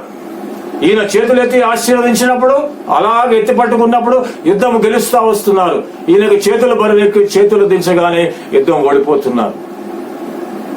కాబట్టి అక్కడ యెహోషువ వీళ్ళందరూ ఏం చేస్తారంటే, అక్కడ అహరోను హూరులను అక్కడ పెట్టి ఇద్దరు కూడా ఆయన చేతులు ఎత్తి పట్టుకునే విధంగా చేసి అలాగే నిలబెట్టి ఆ చేతులు పట్టుకొని అలాగే నిలుచున్నారు. అటోకలు ఇటోకలు నిలబడడం వల్ల వీరు ఆ యొక్క శత్రువుల మీద యుద్ధమును జయించి ఉన్నారు. చేతులు దించవా ప్రభు? చేతులు దించితే సంఘం ఓడిపోతుంది. కావున సంఘం అనేటువంటిది ఓడిపోకూడదని ఆయన చేతులెత్తి ఆశీర్వదిస్తూ వెళ్ళిపోయాడు. అదే విధంగా తిరిగి ఈ భూలోకానికి తిరిగి వస్తాడు. ప్రియులారా, చాలా ప్రాముఖ్యమైనటువంటిది. That is why his ascension is been called as the great ascension. చాలా గొప్పదైనటువంటి ఆరోహణ క్రీస్తు ప్రభు వారిది అనేటువంటిది ఇక్కడ మనం చూస్తున్నాం. ఈ 40 దినాలలో మరి క్రీస్తు ప్రభు వారు ఏం చేస్తాడు అంటే, ఆయన శిష్యులకి ప్రత్యేకముగా దేవుని రాజ్యమును గురించినటువంటి బోధను వాళ్ళకి ఎక్కువగా చేసి చూపించాడు. దేవుని రాజ్యమును గురించి ఆయన ప్రకటించుకుంటూ వెళ్ళాడు, వాళ్ళకి నేర్పించాడు. ఈ 40 దినాల యొక్క బోధలు అనేటువంటిది చాలా ప్రత్యేకమైనటువంటివి శిష్యులకి. ఆ 3.5 సంవత్సరాలు చేసినటువంటిది వేరు, ఈ 40 దినాలు చేసినటువంటిది వేరు. ఈ 40 దినాల యొక్క బోధ ఆ శిష్యులను సంపూర్తిగా మార్చివేసింది. అప్పటి వరకు అస్తవ్యస్తమైనటువంటి ఆలోచనలతోటి కన్ఫ్యూజ్డ్ స్టేట్ లో ఉన్నటువంటి ఈ శిష్యులకు, నమ్మకము లేకుండా ఉన్నటువంటి ఆ శిష్యులకు ఆయన తనని తాను సజీవునిగా అక్కడ ప్రత్యక్షపరుచుకొని వారికి అనేకమైనటువంటి బోధలు చేస్తూ వెళ్ళిపోయాడు. అక్కడ చేసినటువంటి ఆ బోధల వలన ఆ శిష్యులలో చాలా పరిపక్వత అనేటువంటిది వచ్చి వారు కూడా క్రియలలోనికి దిగిపోవడానికి సంసిద్ధులైపోయి, వారికి అప్పగింపబడినటువంటి పని ఏమిటి? మీరు సర్వలోకమునకు వెళ్ళి సర్వ సృష్టికి నా సువార్తను ప్రకటించండి అంటున్నాడు. ఈ రక్షణను ప్రకటించండి, సువార్తను బోధించండి. ఈ సువార్తను బోధించి నమ్మి బాప్తిస్మము పొందినవాడు రక్షింపబడును అనేటువంటి సత్యాన్ని మీరు బోధించి తండ్రి, కుమార, పరిశుద్ధాత్మ త్రియేక దేవుని నామములో వారికి బాప్తిస్మం ఇస్తూ వారిని మార్గంలోనికి తీసుకొని రండి అని గ్రేట్ కమిషన్ వాళ్ళకి అప్పగించాడు. That is why his ascension is called as a great ascension. చాలా గొప్పదైనటువంటిది, ప్రాముఖ్యమైనటువంటిది. అప్పటి వరకు ఒక గొప్ప బోధకుడిగా ఉన్నాడు, అప్పటి వరకు ఒక గొప్ప ప్రవక్తగా ఉన్నాడు ఈ భూలోకములో ఉన్నంత వరకు. కానీ ఆయన వారికందరికీ కూడా ఇప్పుడు దేవుడుగా మారిపోయాడు, దేవుడిగా మారిపోయాడు. చూడండి, గొప్ప దర్శనం లూకా రాసిన సువార్త 24వ అధ్యాయము 52వ వచనమును మనము చూచినట్లయితే ఆయన దేవుడిగా ఎలాగా మారిపోయాడు అనేటువంటిది మనకి తెలుస్తా ఉంటుంది. అప్పటి వరకు ఒక బోధకునిగా ఆయనతో తిరిగారు, ఒక ప్రవక్తగా భావిస్తూ తిరిగాడు, అద్భుత కార్యములు చేసేటువంటి వానిగా క్రీస్తు ప్రభు వారితో కలిసి తిరిగినటువంటి వారు, ఒక మానవ రూపంలో ఉన్నటువంటి క్రీస్తు ప్రభు వారితో తిరిగినటువంటి వారు. ఆయన మహిమను దాల్చి ఆరోహణగా వెళ్ళిపోతున్నప్పుడు ఆయన దేవుడిగా మారిపోయాడు వీళ్ళకి. అప్పటి నుంచి దేవుడిగా చూడండి 52వ వచనము లూకా రాసిన సువార్త 24వ అధ్యాయం చివరి అధ్యాయం. వారు ఆయనకు నమస్కారము చేసి మహా ఆనందముతో యెరూషలేమునకు తిరిగి వెళ్లి ఎడతెగక దేవాలయములో ఉండి దేవుని స్తోత్రము చేయుచుండిరి. దేవునికి స్తోత్రం ఎవరు చేస్తారండి? ఎవరికి స్తోత్రం చేస్తాము? దేవునికే మనము స్తోత్రము చేస్తాము. అదే అంటున్నాడు, they worshipped him after the ascension. ఆరోహణ తర్వాతే వారు దేవునికి స్తోత్రము చేయడం అనేటువంటిది మొదలు పెట్టారు. ప్రియులారా, సంతోషముతో తిరిగి వెళ్ళిపోయారు. ఆయన ముందు మరణించినప్పుడు దుఃఖముతో చెల్లాచెదరైపోయారు. ఆరోహణుడై వెళ్ళిపోయిన తర్వాత చూడండి ఎంత change, a drastic change in these 40 days in the lives of the disciples. ఆ శిష్యుల యొక్క పరివర్తనలో ఎంత గొప్ప మార్పు. ఆయన మరణించినప్పుడు చెల్లాచెదురైపోయి పూటకొకడు ఎక్కడికొకడు ఇక్కడొకడు వెళ్ళిపోయినటువంటి వారు అందరినీ తిరిగి ఆయన ఐక్యపరిచి వారికి దేవుని రాజ్యమును గురించి బోధించి వారు చేయవలసినటువంటి పనులను వారికి నేర్పించి ఆయన వెళ్ళిపోయినప్పుడు వారు సంతోషముతోటి మహానందముతో యెరూషలేమునకు తిరిగి వెళ్ళిపోయారు.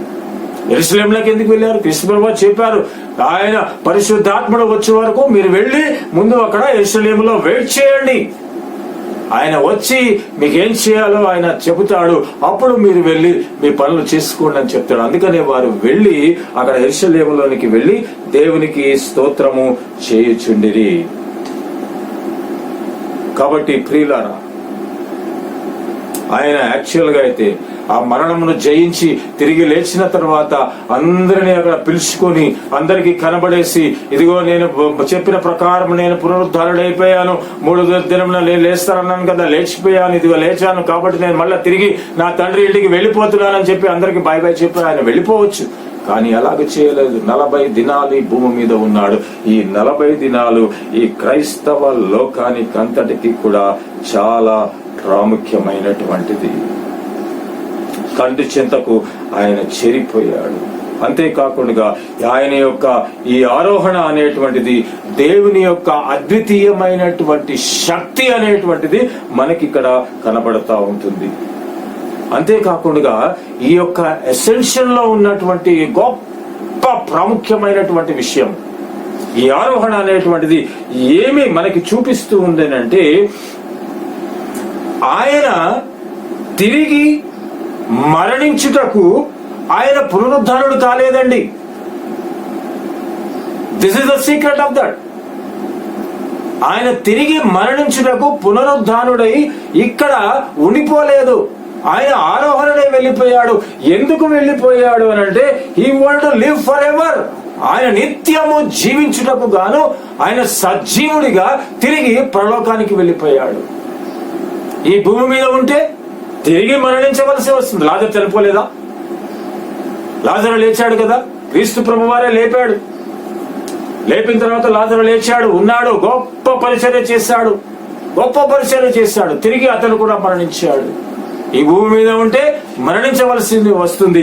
ఆయన తిరిగి మరణించుటకు ఆయన పునరుద్ధరణుడు కాలేదు, కానీ ఆయన నిత్యము జీవించుటకు మాత్రమే ఆయన తిరిగి పునరుద్ధానుడయ్యాడు, ఆరోహణుడైపోయాడు.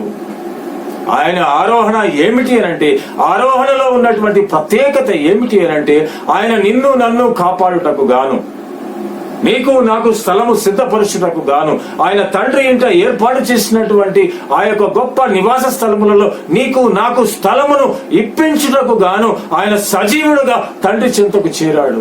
నీ కొరకు నా కొరకు నిరంతరము ఆయన అక్కడ విజ్ఞాపన చేస్తూ తండ్రి కుడిపార్శ్వమున ఆసీనుడై కూర్చున్నాడు. ప్రియులారా, our Lord is living Lord. మన దేవుడు, మన ప్రభువు వారు జీవించి ఉన్నటువంటి దేవుడు. అందుకే మనము ఆయనని ఆరాధిస్తున్నాము, అందుకే ఆయనకి స్తోత్రము చెల్లిస్తూ ఉన్నాం. ఆయన దేవుడు గనక ఈజ్ అన్ omnipotent గాడ్. కావున ఆయనకి శిష్యులు ఇక్కడ స్తోత్రము చేస్తూ వచ్చారు. అదే విధంగా మనము కూడా ఆయనకి స్తోత్రము చేస్తూ ఆరాధించుకుంటూ ఉంటున్నాం. ఆయన మనకి దేవుడుగా ఉండుటకు గాను, ఆయన జీవించి ఉండుటకు గాను, మనలందరినీ కాపాడుటకు గాను, ఆయన స్థానములో ఇక్కడ పరిశుద్ధాత్మని మనకు తోడుగా ఉంచినప్పటికీ తండ్రికి మనకి మధ్యవర్తిగా ఆయన సజీవుడై ఉండుటకు గాను ఆరోహణుడై తిరిగి వెళ్ళిపోయాడు. కావున ఈ ఆరోహణ అనేటువంటిది బహు ప్రాధాన్యత సంతరించుకున్నది. ఈ ఆదివారము చాలా గొప్ప విశిష్టమైనటువంటి ఆదివారపు ఆరాధన క్రైస్తవ లోకానికి, ప్రపంచవ్యాప్తంగా కూడా దీనిని ఆచరిస్తున్నారు. కాబట్టి ప్రియులారా, దేవుని యొక్క క్రీస్తు ప్రభు వారి యొక్క ఆరాధనని ఈ యొక్క మనము చేయాలి అంటే మనం we have to look to the essential of lord Jesus Christ. క్రీస్తు తండ్రికి మనం ఇంకా దగ్గరగా మనము జీవించాలి అని అంటే, నో డౌట్ ఈస్టర్ అనేటువంటిది చాలా ప్రాముఖ్యమైనటువంటి దినమే. ఆయన పునరుద్ధాన దినం అనేటువంటిది చాలా ప్రాముఖ్యమైనటువంటిది. కానీ నీవు ఇంకా లోతుగా తవ్వి ఆ లోపలికి వెళ్ళి దానిలో ఉన్నటువంటి భావాన్ని నీవు పొందుకొని తండ్రితో, దేవునితో ఏ విధమైనటువంటి సఖ్యత, ఆ క్లోజ్నెస్, ఆ సంబంధ బాంధవ్యం అంత దగ్గరగా కలిగి ఉండాలి అని అంటే we have to look to the ascension of lord Jesus Christ. క్రీస్తు ప్రభు వారి యొక్క ఆరోహణని మనమందరము కూడా చూడవలసినటువంటి వారు. కాబట్టి ఈ యొక్క ఆరాధన, ఈ యొక్క ప్రత్యేకమైనటువంటి ఆరాధన సజీవుడై మన కొరకు తిరిగి ఆరోహణుడై వెళ్ళినటువంటి క్రీస్తు ప్రభు వారిని ఆరాధించుకునుట ఈ దినము చాలా ప్రత్యేకమైనటువంటిది. శిష్యులు చేసినటువంటి రీతిగా మనము కూడా దేవుని స్తోత్రం పరుచుకుందాం, స్తోత్రము చెల్లిద్దాం. ఆ విధంగా దేవుడు మనలందరినీ కూడా దీవించి ఆశీర్వదించి మనకు కావలసినటువంటి మేళ్లను, కృపలను, ఆయన సన్నిధిని, ఆయన తోడును మనకందరికీ మెండుగా అనుగ్రహించి కాపాడును గాక. ఆమేన్. తలలో వంచి ప్రార్థన చేసుకుందాం. పరిశుద్ధుడు, ప్రేమపూర్ణుడైన పరలోకమందున్న ప్రేమ తండ్రి, నీ నామమునకు వందనములు, స్తోత్రములు ప్రభు. ఇదిగో తండ్రి నాయన, మరి ఈ దినమునకు కలిగినటువంటి ఈ యొక్క విశిష్టతను ప్రభువా, పరిశుద్ధాత్ముని యొక్క ప్రేరణ చేత, పరిశుద్ధాత్ముని యొక్క నడిపింపు చేత నీవు మాకు తెలియచేసిన విధానమును బట్టి నీకు స్తోత్రములు చెల్లించుకుంటున్నాము తండ్రి. అవును ప్రభువా నాయన, మరి మేము నీ యొక్క పునరుద్ధాన దినమునకే మేము చాలా ప్రాధాన్యత ఇచ్చి మేమందరం కూడా ఇది చేస్తున్నాం. అది చాలా ప్రాముఖ్యమైనటువంటిది మా అందరి జీవితంలో. ఎందుకనంటే మా కొరకు, మా అందరి పాపముల నిమిత్తము నీవు మరణమును పొందావు, ఆ మరణమును జయించి తిరిగి లేచావు. లేచిన తరువాత తిరిగి మరణించుటకు కాకుండా మా కొరకు సజీవుడవై ఉండులాగున నీవు మహిమతోటి తండ్రి చెంతకు నాయన నీవు ఆరోహణుడై వెళ్ళినటువంటి ఆ యొక్క సంగతిని మేము అప్పుడప్పుడు మరుస్తూ ఉంటాము తండ్రి. ఈ ఆరోహణ అనేటువంటిది చాలా ప్రాముఖ్యమైనటువంటిది అని నీ యొక్క వాక్యము ద్వారా విశిష్టమైనటువంటి, లోతైనటువంటి, అతి సామాన్యమైనటువంటి చిన్న చిన్న విషయాలను నీవు మాకు తెలియచేసిన విధానమును బట్టి నీకు స్తోత్రములు చెల్లించుకొంచున్నాము తండ్రి. దీవించి ఆశీర్వదించండి. అవును ప్రభువా, మమ్మల్ని ఆశీర్వదిస్తూ, ఈ లోకాన్ని నీవు ఆశీర్వదిస్తూ, చేతులెత్తి ఆశీర్వదిస్తూ నీ వెళ్ళిపోయావు తండ్రి. అదే విధముగా తిరిగి వస్తారన్నావు ప్రభు. నాయన, నీ యొక్క శిష్యులు ఎంత గొప్ప భాగ్యవంతులు తండ్రి. ఆ చక్కనైనటువంటి, కమనీయమైనటువంటి దృశ్య కావ్యము వారి కన్నులలో అలాగా నిలిచిపోయింది ప్రభు. నాయన, మరి మేము కూడా నీ యొక్క వాక్యముని మేము ధ్యానిస్తున్నప్పుడు తండ్రి, మాకు కూడా అదే దృశ్యము కనబడుతూ ఉన్నది ప్రభు. నీవు చేతులెత్తి ఆశీర్వదించుటయే మాకు కనబడుతున్నది ప్రభు. నాయన, మరి మమ్మలను ఆశీర్వదించడంలో నీవు నీ చేతులను దించినట్లయితే ప్రభు, మేము ఓడిపోతాము తండ్రి. మేము ఓడిపోకూడదని ప్రభు, నీ సంఘము ప్రత్యేకంగా ఈ లోకములో ఓడిపోకూడదని ప్రభు. నాయన, నీవు మమ్మలను దీవించి ఆశీర్వదిస్తున్నందుకే నీకు వందనములు, స్తోత్రములు తండ్రి. నీవు అదే విధముగా తిరిగి రానయ్యున్నాడని నాయన మరి గొప్ప వాగ్దానము నీవు మాకు అనుగ్రహించావు నీ యొక్క దేవదూతల ద్వారా తండ్రి. ఆ యొక్క రాకడ కొరకు మేమందరం ఎదురు చూస్తున్నాము తండ్రి.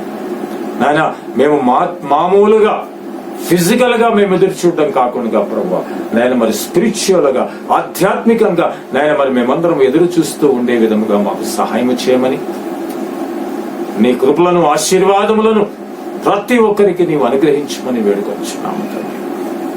వాక్యమును వినిన ప్రతి బిడ్డను బట్టి వందనములు, స్తోత్రములు ప్రభు. ఈ విశిష్టతను ప్రతి ఒక్కరు కూడా గమనించుకునేలాగిన సహాయం చేయమని వేడుకొంచున్నాము నాయన. మరి నీవు మమ్మల్ని కాపాడుతున్న విధానమును బట్టి నీకు స్తోత్రములు తండ్రి. చిన్నవారి నుంచి పెద్దవారి వరకు ప్రతి ఒక్కరిని నాయన మరి ఈ యొక్క ఎపిడమిక్ సిచ్యువేషన్ లో ప్రభు, ఎవరికి ఏ లోటు అనేటువంటిది లేకుండా, ఏ ఇబ్బందులు అనేటువంటివి రాకుండా ప్రభు, ఈ వైరస్ ప్రభావం అనేటువంటిది ఎవరి మీద పడకుండా ప్రభు, ప్రతి ఒక్కరిని నీవు ఆరోగ్యవంతులుగా కాపాడుతున్న విధానమును బట్టి స్తోత్రములు చెల్లించుకొంచున్నాము తండ్రి. నాయన మరి ఇదిగో ప్రభువా, నాయన మరి మానవులకు ఇది సాధ్యము కావడం లేదు తండ్రి దీనిని కంట్రోల్ చేయడము. ఇది నాయన మరి ఇది రుజువు అవుతూ వస్తుంది ప్రభువా. గత 2.5 మాసములుగా ప్రభువా లాక్డౌన్ విధించారు, అందరినీ ఇళ్లకు పరిమితం చేసేశారు. ఎంతగానో ప్రయత్నం చేస్తున్నారు తండ్రి, ఇప్పటికీ ప్రయత్నం చేస్తూనే ఉన్నారు. మానవుడు ప్రభువా, మానవుని వలన అది సాధ్యము కావడం లేదని నాయన మరి వారు గమనించారు. అందుకని ఈ లాక్డౌన్ ని కొద్ది కొద్దిగా తగ్గిస్తూ ప్రభువ ప్రజలందరినీ కూడా తిరిగి వారి వారి పనులకు వెళ్ళమని నాయన మరి ఆదేశాలు జారీ చేస్తూ ఉంటున్నారు. సమయ నిర్బంధిత రీతిలో ప్రభువ ఈ సమయం నుంచి ఈ సమయం వరకే మీరు బయట ఉండాలి, తర్వాత బయట ఉండడానికి వెళ్ళలేదు అని నిబంధనలు పెట్టి ప్రభుత్వం వారు నాయన మరి ఎప్పటికీ కూడా ప్రజలను ఇంకనూ రక్షించాలని ప్రయత్నం చేస్తున్నారు. కానీ మా వలన కావడం లేదని we have to get along with this Covid virus అని ప్రభువ తెలియచేస్తూ పెద్ద వారు మనము ఈ కరోనాతో కలిసి సహజీవనము చేయాలని వారు నాయన మరి తలస్తూ మనము జాగ్రత్తగానే ఉండాలి తప్ప దీని నుంచి మనకి విరుగుడు లేదని చేతులెత్తేసినటువంటి తరుణం ప్రభు ఇది. కానీ ఈ యొక్క అసాధ్యాన్ని సుసాధ్యము చేయగలిగినటువంటి వాడు నీవే తండ్రి, నీ ఒక్కడు ప్రభువా. నీ ఒక్కసారి చేతులెత్తి ఆశీర్వదిస్తే ప్రభువా ఈ యొక్క ప్రపంచపు గతి అంతా కూడా మారిపోతుంది తండ్రి. ఒకే ఒక రేపపాటు కాలములో ప్రభువా ఈ వైరస్ అంతా కూడా ప్రభువా అణిచివేస్తావు తండ్రి. కానీ నీ చిత్తమేమైనదో ప్రభు, నీవు ఎందువలన నాయన మరి ఈ వైరస్ అనేటువంటిది పుట్టించావు, ఈ కరోనా అనేటువంటి దాన్ని ప్రజలందరికీ నాయన మరి ఏ ఒక్క గుణపాఠమును నీవు నేర్పించాలనుకున్నావు అది వారికి సంపూర్తిగా నీవు తెలియచేయండి ప్రభు. సంపూర్తిగా తెలియచేసి వారినందరినీ నీ వైపునకు తిరుగులాగున రక్షణ మార్గములోనికి వచ్చేలాగున ప్రతి ఒక్కరు కూడా జీవించుచున్నటువంటి సజీవుడైనటువంటి యేసు క్రీస్తు ప్రభు వారిని విశ్వసించులాగున ప్రభువ ప్రపంచం యావత్తును కూడా నీ వైపునకు తిప్పుకొనమని బ్రతిమాలుకొంచున్నాము తండ్రి. బహుశా అందువలననే ప్రభువ నాయన మరి యొక్క విపత్తును నీవు కలిగించావు తండ్రి. అది ప్రపంచం అంతా కూడా గ్రహించే విధంగా చేయండి. చాలా మంది గ్రహించుకుంటున్నారు ప్రభు, చాలా మంది నీ వైపునకు తిరుగుతున్నారు. కానీ ఇంకనూ ప్రభు కొంతమంది మూర్ఖులు ఉన్నారు తండ్రి. సాతానుడు వారిని ప్రభు గట్టిగా పట్టుకొని వారి ద్వారా ఇంకా సంఘ విద్వేష కార్యక్రమాలను చేస్తూ వస్తున్నారు ప్రభు. వారిలో ఉన్నటువంటి ఆ మలినమైనటువంటి ఆలోచనలన్నిటినీ కూడా తీసివేయండి తండ్రి. నీ బిడ్డలైనటువంటి వారిని ప్రతి ఒక్కరిని కూడా నీవు కాపాడుకున్నందులకే నీకు వందనాలు, స్తోత్రాలు ప్రభు. ప్రత్యేకంగా ప్రతి సంఘాన్ని కూడా నీవు దీవించావు, ఆశీర్వదించావు, కాపాడుకున్నావు, రక్షణనిచ్చావు. దానిని బట్టి పరిశుద్ధాత్మ దేవునికి వందనాలు, స్తోత్రాలు. నీ యొక్క స్థానంలో ఆయనను మాకు అనుగ్రహించి నీవు చేసినటువంటి గొప్ప కార్యమును బట్టి స్తోత్రమును చెల్లించుకుంటున్నాము తండ్రి. ప్రతి ఒక్క బిడ్డను దీవించండి, ఆశీర్వదించండి. ప్రభుత్వం ఇప్పటికీ కూడా చేస్తున్నటువంటి ఆ యొక్క ప్రయత్నాలు త్వరలో ఫలింప చేసి ప్రభు, దీనికి విరుగుడుగా ఉండేటువంటి ఆ యొక్క వ్యాక్సిన్ ని త్వరగా కనుక్కొని ప్రభు, ఈ ప్రపంచాన్నంతటినీ కూడా ప్రభు కాపాడుమని, ఆ యొక్క స్వస్థతను నీవు సంపూర్తిగా చేకూర్చమని వేడుకొంచున్నాం. ఈ ప్రార్థనలో ఏకీభవిస్తున్న ప్రతి బిడ్డను బట్టి వందనాలు, స్తోత్రాలు. శిరస్సు వంచి ప్రార్థనలో ఏకీభవిస్తున్నటువంటి ప్రతి హృదయాన్ని ప్రభు నీవు తాకండి తండ్రి. వారి హృదయాలలో ఉన్నటువంటి ఆ యొక్క వాంఛలన్నిటిని తీర్చండి ప్రభు. వారి అవసరాలను జ్ఞాపకం చేసుకునండి. అనేక మంది ప్రభు ఆర్థిక పరమైనటువంటి ఇబ్బందులలో ఉన్నారు, సామాజిక పరమైనటువంటి ఇబ్బందులలో ఉన్నారు, కుటుంబపరమైనటువంటి ఇబ్బందులలో ఉన్నారు. వారందరికీ నీ విడుదలనివ్వండి ప్రభు, కాపుదలనివ్వండి తండ్రి. ప్రత్యేకంగా ప్రభు నేను మరి ఈ లాక్డౌన్ సమయంలో తండ్రి ఆర్థికంగా ప్రతి ఒక్కరు కూడా ఇబ్బంది పడుతున్నారు ప్రభు, ప్రతి ఒక్కరు ఇబ్బంది పడుతున్నారు. వారి యొక్క ఇబ్బందులన్నింటినీ తొలగించమని వేడుకొంచున్నాం. నీవే సహాయం చేయండి ప్రభు. ఆదుకొని వాడవు నీవు తప్ప ఎవరు లేవు తండ్రి. ఎందుకనంటే నీవు సజీవుడవని నేను మరి నీ వాక్యము ద్వారా నీవు మాకు తెలియజేశావు. సజీవుడిగా తండ్రి చెంత నీవు కూర్చున్నావని అక్కడ తెలియజేశాను. మృతులైనటువంటి వారు, మృతమైనటువంటి వారు ఎవరు కూడా కాపాడలేరు కదా ప్రభు. కేవలము సజీవులుగా ఉన్నటువంటి వారే కాపాడగలరు. అద్వితీయ శక్తి కలిగినటువంటి వాడవు తండ్రి నీవు. కాబట్టి నీవు తప్ప ఇంకెవరు కాపాడలేరు. నీవే ప్రతి ఒక్కరిని దీవించి ఆశీర్వదించి కాపాడమని వేడుకొంచున్నాం. చిన్న బిడ్డల నుంచి పెద్దవారి వరకు ప్రతి ఒక్కరిని పేరు పేరున దీవించి ఆశీర్వదించి కాపాడమని నిశ్చితమైతే ప్రభా త్వరలోనే తండ్రి మేమందరం కూడా నీ యొక్క మందిర ఆవరణంలోనికి వెళ్లి ప్రభా, ఆనాడు శిష్యులు ప్రభా నీవు ఆరోహణుడవై తిరిగి వెళ్లిపోయిన తరువాత ప్రభా సంతోషముతోటి మహానందముతో యెరూషలేములోనికి వచ్చి ఏ విధముగా నిన్ను స్తుతించారో అదే విధముగా మేమందరము నిన్ను స్తుతించుకునేటువంటి భాగ్యాన్ని నీ మందిర ఆవరణంలో మాకు ప్రసాదించమని వేడుకొంచున్నాం. త్వరలో ఆ యొక్క భాగ్యాన్ని మేము పొందుకుంటామని నాయన మరి ఇప్పుడు ఈ యొక్క లాక్డౌన్ రిలాక్సేషన్ సమయంలో తండ్రి తిరిగి ఆ యొక్క వైరస్ ప్రాబల్యం అనేటువంటిది పెరిగేటువంటి అవకాశం ఉంది గనుక ప్రభువా మమ్మల్ని, మా సంఘ బిడ్డలని, మా కుటుంబాలని, మా బంధువులను, మా మిత్రులను, మా రక్త సంబంధికులను, మా తోబుట్టువులను, ఇరుగు పొరుగు వారిని అందరినీ కూడా ప్రభువా నీవే కాచి కాపాడి భద్రపరిచి సంరక్షించమని, నీ దీవెనలతోటి నింపుమని, ఈ యొక్క ఆరాధనను వీక్షిస్తున్నటువంటి ప్రతి బిడ్డకు చెందవలసినటువంటి దీవెనలు, ఆశీర్వాదములు నీవు ఏ విధముగా ఆశీర్వదించుకుంటూ వెళ్ళావో అదే విధముగా ప్రతి ఒక్క బిడ్డ మీద నీ యొక్క ఆశీర్వాదములు కుమ్మరించుమని మా ప్రభువును ప్రియరక్షకుడైన యేసుక్రీస్తు వారి శ్రేష్టమైనటువంటి నామంలో బ్రతిమాలి వేడుకొంచున్నాము తండ్రి, ఆమేన్. ప్రభు నిన్ను ఆశీర్వదించి నిన్ను కాపాడును గాక. ప్రభువు నీ మీద తన సన్నిధి ప్రకాశింపజేసి నిన్ను కరుణించును గాక. ప్రభువు నీ మీద తన సన్నిధి కాంతిని ఉదయింపజేసి నీకు సమాధానము కలుగ చేయును గాక. ఆమేన్, ఆమేన్. దేవుడు మిమ్మల్ని దీవించి ఆశీర్వదించి కాపాడును గాక. జాగ్రత్తగా ఉండండి. ప్రతిదినం కూడా ప్రార్థించండి. సజీవుడైనటువంటి దేవుడు మనకు తోడుగా ఉన్నాడు. ఆయన కాపుదల వల్ల మనమందరం కూడా ఈ విధంగా సజీవంగా ఉన్నాము. దేవుని స్తుతించండి, దేవుని ఆరాధించండి, దేవుని దగ్గర ప్రార్థించండి. God bless you all. దేవుడు మనల్ని దీవించి ఆశీర్వదించును గాక.